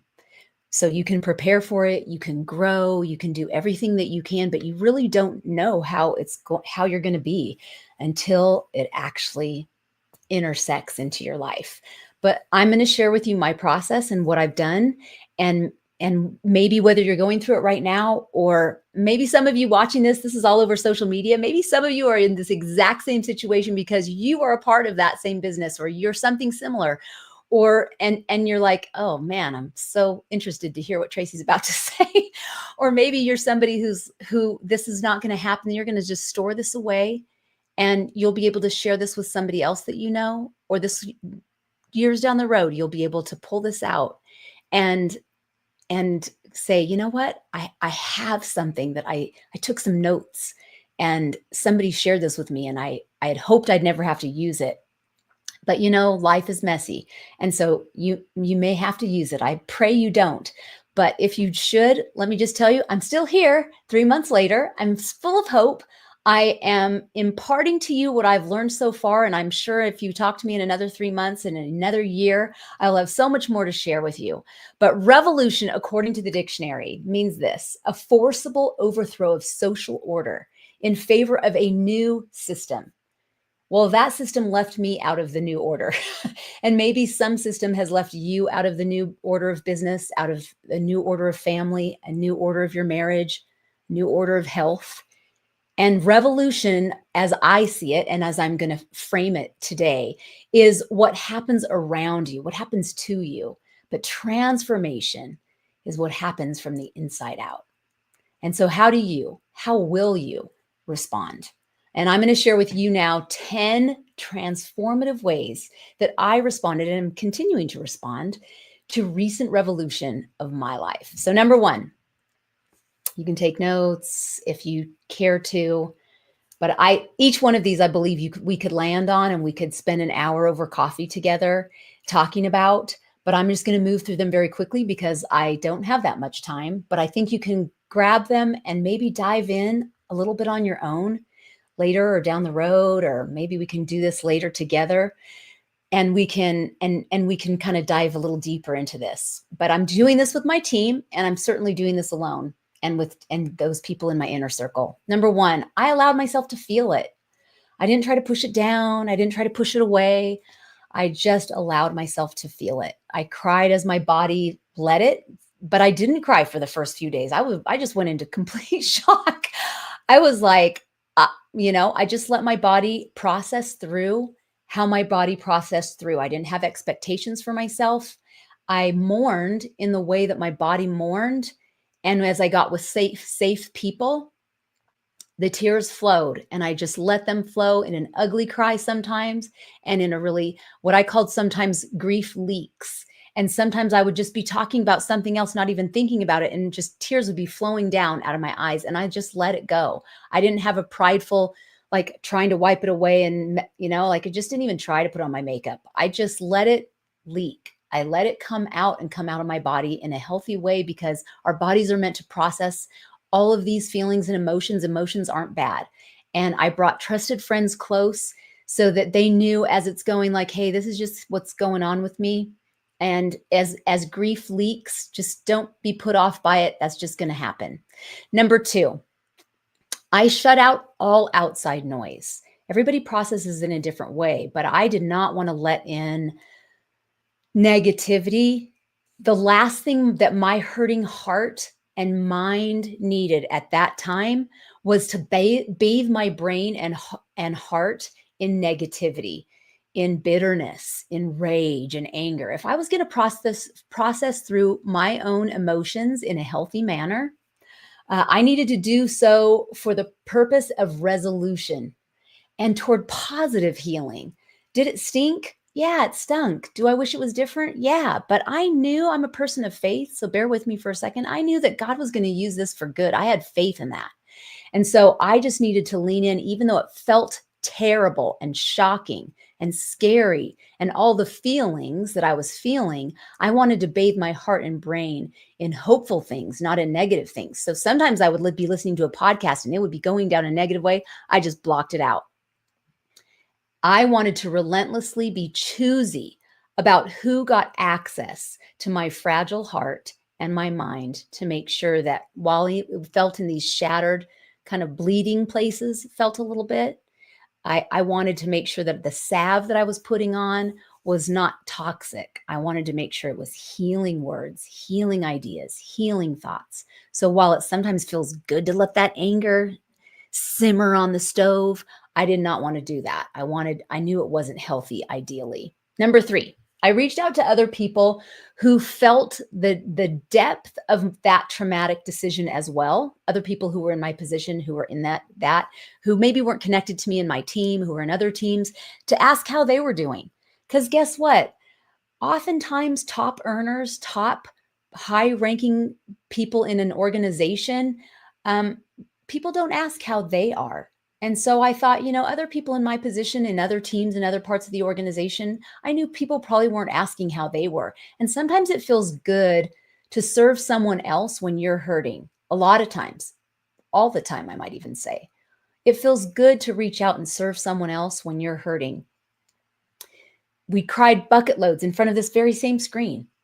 And it was a good feeling. It was a good feeling to care about somebody and to think about somebody else and to think of their needs. It felt heavy at times, but it was like a heavy worth picking up and carrying alongside of them a little bit, because who else understood what they were going through? And I wanted to let them share what was affecting what they held dear in a very safe space. So I wanted to be a safe person. Number 4, I met with my team immediately to give them instructions. A leader leads, right? I think when Dr. Kenesha talked to Marie, she said, "You're a lead learner." I wrote that down in my notes here. I love that she's a lead learner, and I want to be a lead learner and just a leader, a lead leader. A lead learner is sharing with them in real time what I'm learning and what I'm doing. And I can hold both. I can hold sadness and hardship, and also I can be leading and share hope too. And I wanted to do that for my team. So I wanted to give them immediate next steps. I wanted to say, yes, your heart is hurting, but don't make rash decisions really quick with your mind. Let's hold both at the same time, and let's not make rash decisions while you are emotionally upset. So while we grappled with this information in our mind, let's address the head and heart in times of crisis, because we are both. We are head and heart. And so we don't want to mash them all together and make an abrupt decision that we later go, what were we thinking? We shouldn't have made that quick decision. Number 5, I fasted in prayer. I'm a person of faith. So if you're not a person of faith, allow me to share. You can cross over this, but sometimes it's interesting to hear, if you're not a person of faith, what a person of faith does. So I prayer fasted. That means I went to God. I spent time in my Bible. I heard from kings and leaders in the Bible. If you've never read it, there are kings and leaders who talk about crisis and what they did and how God interjected into their leadership in times of crisis. And my husband and I walked, and he prayed for me. He prayed over me. He listened to me cry. And we prayed for people who were involved. We prayed for the CEO of the company who made decisions. We prayed for all of the families who were in crisis, who were afraid. My heart wept, not just for our family, but for other families. Number 6, I got mentoring from people who I highly respected. I talked to my dear friend, John Maxwell. I talked to my dear friend, Mark Cole. I talked to my dear friend, Tony Horton. Those are 3 people who I really highly respect, who could speak into my life and speak hope into my life. And those were really key moments where I could just cry on the phone. Do you have a really good friend who you can just cry to, who can listen to you, who your lack of stability emotionally in that moment, you can tether to them in a moment of you being whipped in the wind a little bit, and they can be like a stabilizing force for you. Number 7, I took care of me. I realized I was in a very unsettled space. And so in that moment, I needed to remember to eat. I think I lost 10 pounds in 10 days because I don't eat when I'm stressed. And I didn't sleep hardly because I was not taking care of me. And I realized my team was probably not taking care of me. And so I needed to remember to eat, and not just eat comfort foods. I needed to eat things that my body needed. If I wanted my brain and my mind to make healthy and clear decisions, I needed to remember to eat, and eat things not that my taste buds were asking for, but for what my body actually needed. So I needed to get back as soon as I, like those first 10 days of crisis, gave myself mercy.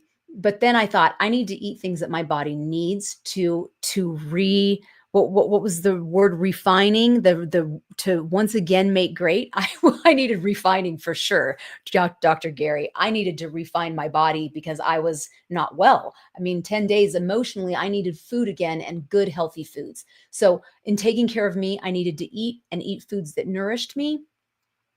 And I made myself get movement every day. Those walks with my husband, I needed to exercise sometimes, even if when it was so hard to even lift a dumbbell, even if it was a 5-pound weight, I did an exercise to get moving. You're at risk of heart attack, or you're at risk of a stroke when you're in crisis moments. And I encourage my team to do the same. So we started a fitness program together. It's with Tony Horton. And so he's funny and he's engaging. And so we were on a program together. And I said, you guys, we're at risk for our health. We need to take care of ourselves. That whole put on your seatbelt before you help somebody else. Go back to what we know. We have to take care of ourselves in order to take care of others. So let's, after the crisis settles, let's first take care of ourselves so that we can get our minds right and get back onto what we know. So we got into our healthy community, and we started for camaraderie, for taking care of ourselves and regenerating some of those healthy hormones. You know, in crisis, the cortisol floods our brain, but also we want to create some healthy hormones in our body. And it was our way of managing the manageable. Number 8, I had a plan B. I had already, remember at the beginning, I said, I planned what would I do if crisis hits. On a practical side, I had made a decision ahead of time. What would I ever do if this business were shut down? So I had already had a plan of where I would move my team and my business if this ever happened. And so I had a worst case scenario plan B, and we immediately started setting up shop somewhere else. And we started from scratch. We started from zero. We weren't too proud to start again. And we began again. Number 9, I up-leveled the idea that I had. So I had a plan B, but I up-leveled it. And this is why we shouldn't worry about the future. God shows up in very unique ways that you just can't imagine or create in your mind in your worst case scenario. So that's why don't get too far ahead down the worst case scenario plan, because in the future, you can't imagine the big ways that God's going to speak to you or show up in miraculous ways on that day. And he does show up, and he has shown up. Number 10, I thanked the past, and I stepped boldly into my future with hope, because you know what? I am a person who focuses on growth, and I choose not to carry things from the past into the future that no longer serve me and others that I lead. And so I had determined prayerfully that I don't want to take things from my past that no longer serve me. And so I've decided, like, what no longer do I need to take with me? And I encourage my team to do the same. Gratitude serves me well. Lack of forgiveness doesn't serve me well, doesn't serve you well. So who do I need to forgive and let things go? Bitterness doesn't serve us well. I want to thank the people, including the CEO who shut down the business. I want to thank all the people who we've created memories with. I want to, bitterness, rage, anger does not serve me well. So I'm going to let that go. I'm going to take with me hope. I'm going to take with me not empty hope, but hope in the future and my capabilities and all the growth that I've done leading up to today, and all the growth you've done. And if you haven't done growth, create a growth plan and get growing. You know, if it's We can grow through what we go through. Let me say that again because I stuttered over it. We can grow through what we go through. And so that's what I want to do. My life's not even over. I'm not 15, like Dr. Kenesha said. I'm 54, and I have so much ahead of me, and I'm not done by a long shot. And so I have so much exciting things. My best days are ahead of me. And so I close with this. We cannot always change or control what happens to us, but absolutely 100%, we can control how we allow it to transform us from the inside out. And so you can take these 10 responses and build on them, make them better than I did, and see how you might plan and prepare for the future revolutions that happen to you in your own life, or ones that you choose for yourself, revolutions that you choose to create in your own life, exciting revolutions, but choose to allow things in life to transform you into the next best version of yourself. So thank you for allowing me to speak with you for a little bit in this new year. And thank you, Dr. Kenesha, for giving me this time with your audience. And I love you and I appreciate you so. Oh my gosh, Traci Morrow, thank you for, your transparency, right? Of literally sharing with us what you are going through right now. Those 10 steps, I wrote them down, but I missed number 3. Would you tell me number 3, please? Number 3, oh my goodness, where are my notes? Number 3 was I reached out to other people and served them and asked how they were doing. Got it. So reached out and served others. I'm not even going to attempt to read all 10 because who can remember them all? It's recorded. They can watch the recording. Listen, watch the recording. It's going to be on my pages. You dropped golden nuggets. And the fact that you're going through this now, and you would even let us peek in on your world, I appreciate that. The one I am going to point out, though, is the number 2 is shutting out all outside noise. Mm-hmm. It is critical. When I had one of those moments, you call it a suddenly moment, where everything is different. I had one of those January of 2016, where it was like my entire world shut down with one phone call. One phone call, and everything I thought was over. Yeah. And so I had to go through a season of isolation because of that. Now you see me here, so I made it. So we see you here. We know that you're making it and will continue to make it. But thank you so much for sharing your heart. Hang out with us in the queue. We're going to invite you back on in just a few moments. Yes. All right, folks, we're going to play a short commercial. I'm going to be the next voice that you hear. Let's go. Let's go.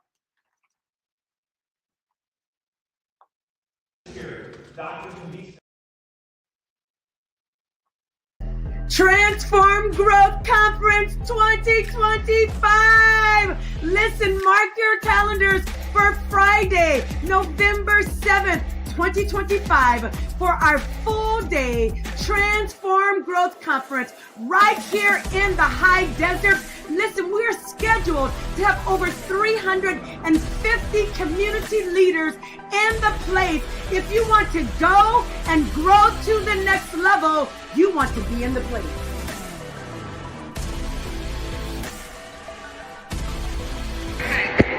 Hello, family. This is your friend, Dr. Kenesha Williams of Transformation Training and Development. And listen, I am here in Lawrenceville, Georgia, which is right by ATL.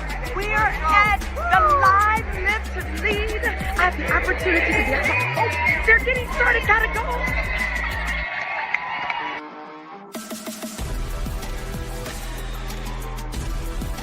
Illuminated and inspired to go to the next level in your leadership as well as in your regular personal life.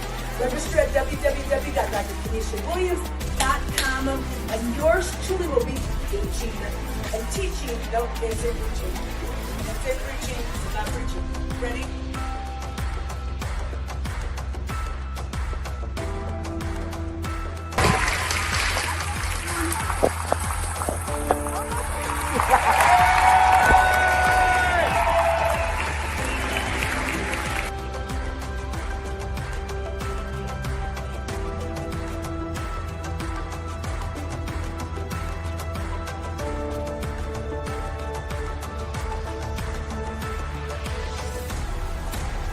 Hey, listen, you do not have to wait until November 7th because right here in February 21st, 2025, we are having a Transform Growth Seminar right here in San Bernardino, California. It's going to be from 7:30 a.m. to 11:30 a.m. Listen, this is going to be a half day supercharged power charge where you can come into the room and get yourself excited, inspired, and motivated with this notion of growth. We have some wonderful panelists. We've got Dr. Judy White. We have Dr. Martin Rex Kedziora. We've got Karina Zeramina. We've got Dr. Gwen Dowdy Rogers.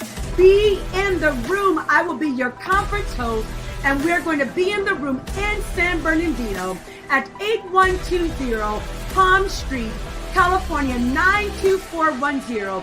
You want to register and have your faith in the place for this supercharge.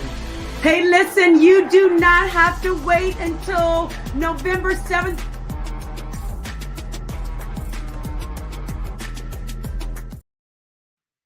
Hello, friends. Listen, we are coming up to the very end, and I just want to encourage you for just a few moments. I'm going to talk to you probably for the next 5 to 6 minutes about dreaming big. We are at the beginning of the year 2025, and I know that you want to change, you want to transform, and you want to revolutionize your life, which essentially are fancy words for making some dramatic change. So we're going to be talking about dream big to do big. So as all of my cohorts have talked about, listen, to transform, it starts with me. Everyone point to yourself. Say to transform. It starts with me. So my question is, what are you seeing? Not what are you doing? What are you seeing? If you are wanting for this to be the best year of your life, you have to transform from the inside out. What are you seeing? What eyes are you looking with? Are you looking with your natural eyes? Are you looking with the eyes on the inside of your heart? What are you seeing for your future, family? Do you even think that you can change? Oftentimes, we don't even go after change because we don't even think we can. We've made so many mistakes. We've failed hard so many times. We've been embarrassed. We're filled with shame. We don't even see how we're supposed to see. So my supercharge for you is I want you to dream big on the inside. What do you see for your faith, your family, your finances, your future? What do you see for your marriage, your money, your ministry? What are you seeing with your internal eyes? Think about that. Do you see yourself having a bright future? Do you even believe that you can still change? My friend Traci just gave us 10 points. That when a suddenly happens that's negative, she just gave us 10 steps that we can walk through. Do you even believe it? Do I believe it? Traci shared some of her personal story. Listen, I'm a person of faith. I'm a person that's motivated. Am I on coffee? Nope. Am I on drugs? Nope. Neither. I wake up like this. But let me tell you something. I know what it's like to lose your dream, folks. See, I'm like Traci's daughter. 22 years public education, could do it in my sleep, had title, tags, and position, making 6 figures, and left from that to go after a dream with $0 that was promised to me. When I say retire, let me qualify. That's with no pension because I was too young. But I went after a dream because I had a big vision. But somewhere even along in that vision, I began to have cataracts on my eyes. I began to look with my natural eyes at the things I was not seeing rather than my internal eyes with the things that I should be seeing to help me go from, check this out, dreaming big to doing big. What are you seeing with your internal eyes? I encourage you, take time this month specifically and these next few days to vision cast. What do you want for your future? Who told you you can't do it? Who told you you can't have it? Who told you you can't start it? Who told you you could not end it? Who told you that? Oftentimes, we're not dreaming on the inside. We're listening to what's happening on the outside. And that's what's stopping us from our dream. Here's what Marcus Aurelius said. He said, the truth about winning and transforming and revolutionizing, it's indicative of a person who is winning. He says, you have the power over your mind, family. When I say your mind, I'm talking about your inner vision. We don't have control over outside events, so just stop it. But we certainly have control over what we see on our inside. When we realize this, family, we will find strength. So what are you seeing on the inside for your future? I'm going to give you an opportunity to jump on a call with me for free on Thursday, January 9th. I'm going to be launching on January 16th a mentorship program, and it's going to walk the group through 12 weeks of dreaming big so that they can do big. Because I know what it's like to leave a six-figure job, go to nothing, but in 30 days, I was back at six figures. Am I special? No. The only special thing was I had eyes on the inside. I had my right specs on. I was joking with the panel before we started. I don't know if you can see these because they're clear. I said, well, I can't wear my glasses because it was lashes or glasses, and I chose these long lashes. But what spectacles are you looking from? Are you looking from the negative spectacles from your past? Are you looking at your future through your eyes from the inside? So if you want to jump on a call with me, I want you to type GROW in the comments. That is the only way that you're going to get the information for this call, because I'm looking for a certain group that you are serious. You are serious about going to the next level. And when we're looking at this, I want you to check this out. Here are the 5 points I'm going to share with you. Not right now because there's no time for it. But I'm going to teach you on this call on Thursday, January 9th, how to dream big. The D stands for deliver service. Do we even know what service we're called to deliver? Marie talked to us about that. It's called your strength, your talent, your gift. Deliver service, not status. That's intel. Then we're going to talk about this notion of releasing weight. I was 300 pounds. Struggle with my weight my whole life and still have to manage it. So when we lose weight, that's accidental. But when I did weight release, when I released it, I don't look for what I release. I look for what I lose. So what weights do you have to release off of your mind in order for you to go forward? That's about what Papa John Maxwell says, intentions, the law of intentionality. Then I'm going to teach you about exercise faith, not fear. When we exercise faith, it's going to ignite us. It's going to catapult us to the next level. 4th point is awake vision. That's what I'm really anchoring right now, not blindness. What is your imagination trying to get you to see about you and your future? What's deep on the inside that some of us, we've hid it? We pretend like it's not there because we're in the land called familiar. Listen, folks, if we want to transform and revolutionize, if we want change, if we want to break the cycle of making the same New Year's resolutions year after year after year after year, we have got to awake our vision. We've got to use our imagination. What's on the inside? What dream is still in you that's waiting to come out of you? My friend Traci just spoke to us. So that one ending, now she can go back and reimagine, right? She already has her plan B. I love when she said she's even up-leveling her plan B. She's reimagining. She's using her inner vision about a better future. That's called transformation. That's what we all have to do. We should be doing that annually. We should be doing that quarterly. We should be doing that monthly. We should be doing it weekly. And doggone it, we should also be doing it daily. So what are you seeing with your inner vision? And then the last one is master heart, not just your movements. This is called identity shifting.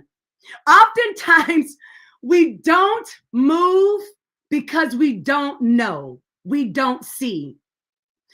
We focus on, in education, we focus on student behavior, but we don't spend enough time on student identity. If we can get people to see themselves and the new vision, the ease of doing just naturally outflows. When I became a believer and my identity shifted, and I knew that I was a person of faith, then my actions begin to follow. But when my identity is I'm broke, I'm busted, I'm disgusted, then typically those movements will follow. What identity, what new version of yourself must you see on the inside so that you can get what you're looking for on the outside? Yeah, you can start with the movements, but if you don't have who you are on the inside aligned with those movements, that's why people keep repeating the cycle over and over and over and over and over and over and over and over and over again. So I'm inviting you, jump with me on the call. I'm going to teach you a free lesson for about 45 minutes on this notion of dream big. Now, again, you've got to reach out to me. Drop it in the comment box. If you're on Facebook, send me a messenger. I will give you the private Zoom link. This call is not going to be streamed because I'm looking for serious people who want to go and grow to the next level. And then at the end of that call, I'm going to be talking to you about my 12-week mentorship program. And this group is going to be the inaugural class. Why? Because being in community to go and grow is better. We are better together, folks. I know that when I was sharing with Traci just a minute ago, when my life changed January 2016, I isolated, but there was a handful of people that I kept in my community, mentors, coaches, and friends, because there was no way that I could make it out alive by myself. When you're trying to go to the next level, transform your life, revolutionize your life, change your life, get to that dream that's in your belly, it's easier in community. It's easier when you're in a group with like-minded people. I call that the inner circle. So again, what are you seeing with your inner eyes? Last thing I'm going to show you, and I want this to stir up your faith. I want you to be encouraged. Here's what I went from, folks, in about 2 years. You see, my gifting and my talent is to use my big mouth that I've been using for my whole life. I didn't even know it was a gift or a talent. I just thought everyone talks. That's the first point. Do you even know the service that you deliver? I went from talking for free, begging people to listen, and look at the tier. And I'm not saying this to brag. I'm saying this that when you can look on the inside, discover what your dream is, see it as real, then this too can happen to you. And when I say this too, I'm not talking about the money, folks.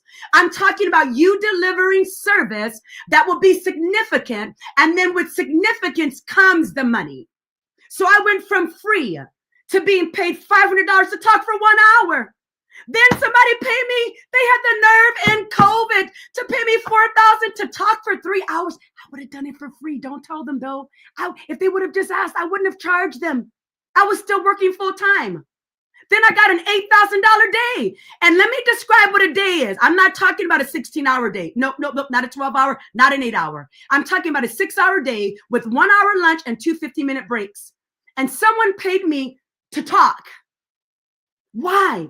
Because I went on the inside and I discovered what my dream was. And it wasn't just talking. It was delivering an experience by using my vocal cords.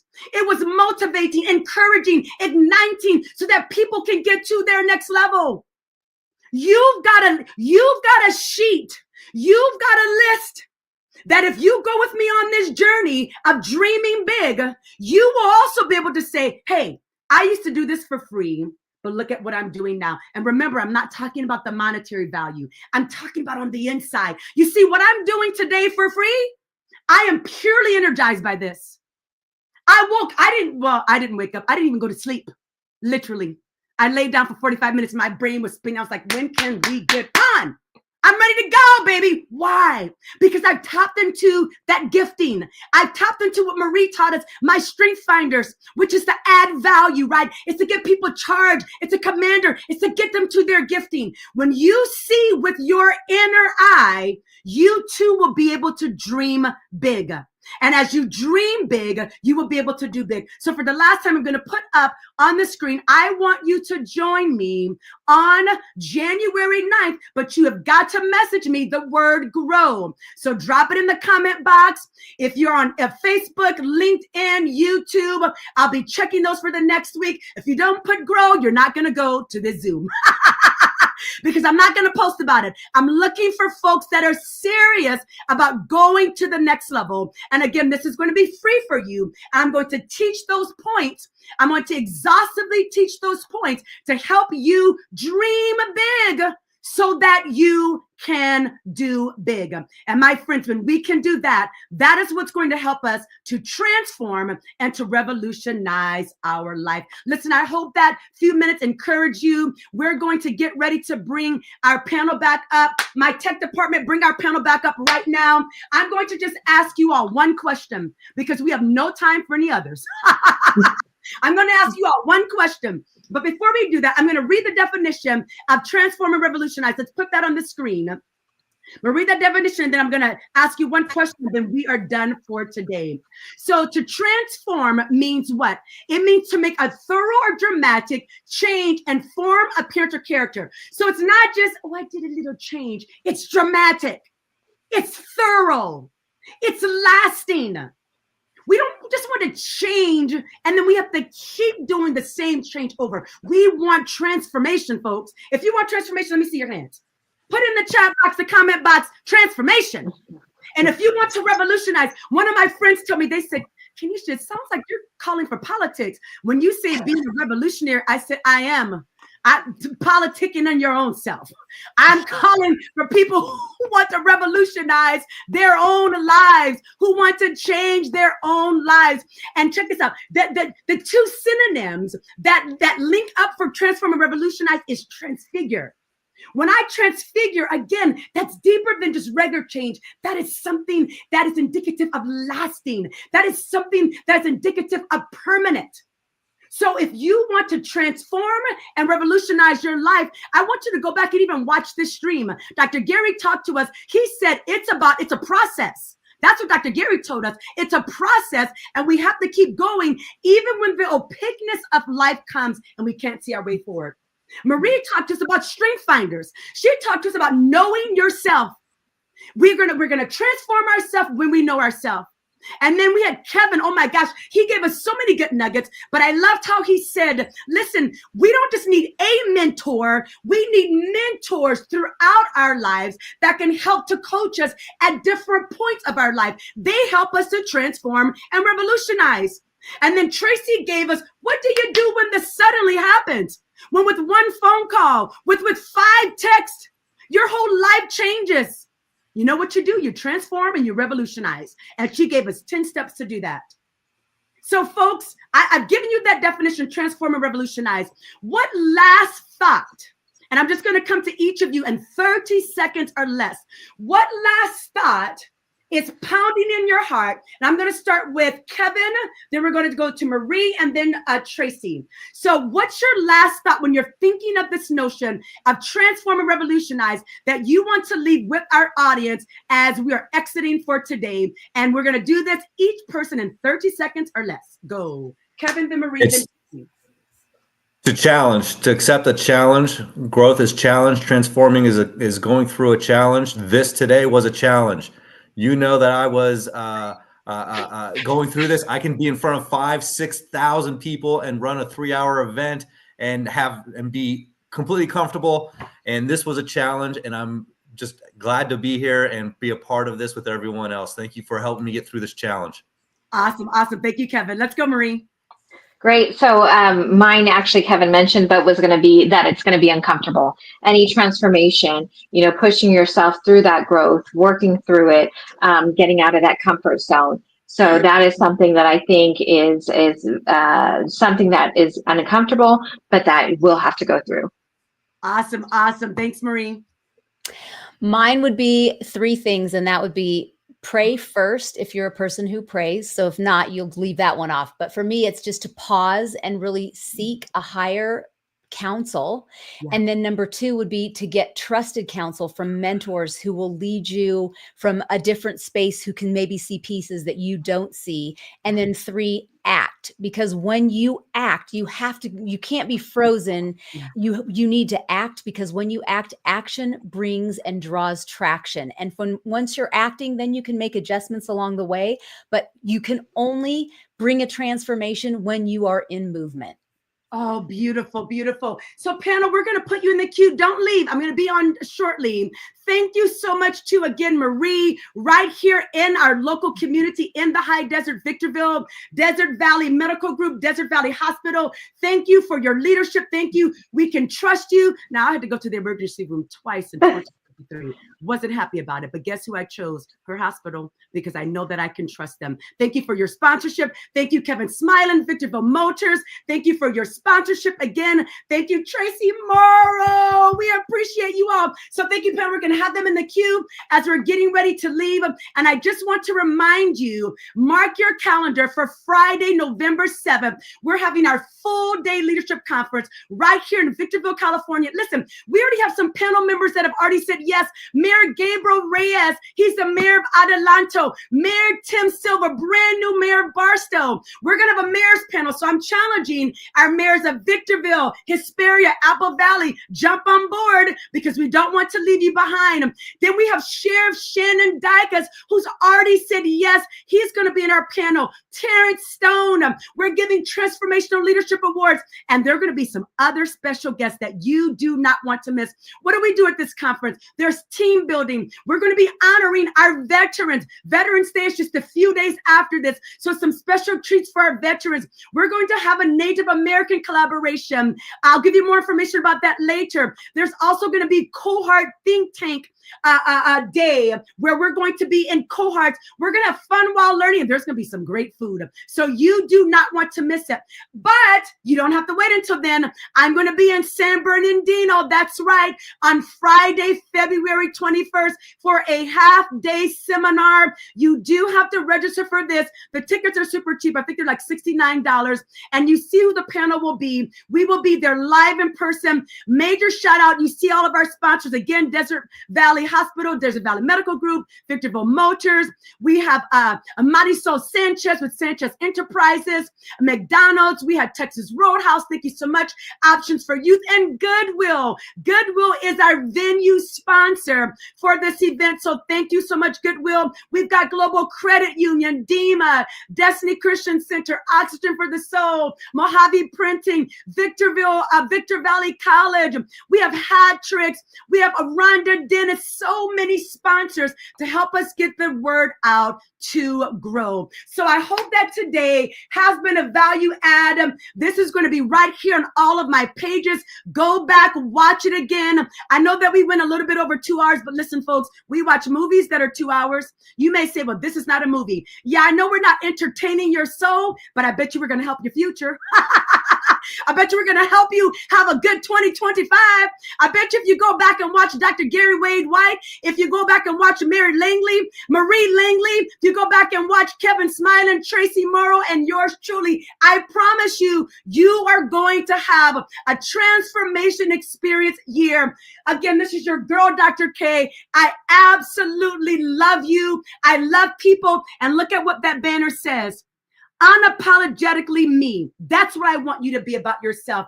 Don't apologize for your gift, for your talent, for your unique ability. This world needs you. We are better together. Remember, put grow in the comment box if you want to join me on Thursday, January 9th for a free private Zoom. That one will not be streamed, but you have got to message me grow and I'll send you the registration link. I love you so much. Thank you to Morris Anderson, the TFN Tech Department, for being behind the scenes. I could not have done this without you. I love you all. God bless you out there. And remember, transform your life by changing the way you think and the way you see. This is your God, Dr. K. Ciao, ciao. I wonder if it was different. It's been my time. I didn't know you were doing it. I thought you stopped. Because you're going to stay out here while I go in and introduce Marcus, right? America, it's time to grow, baby.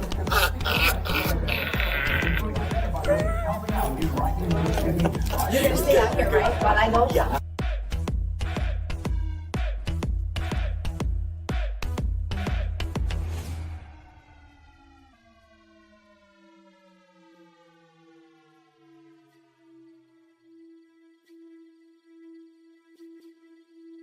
I had it. I was going.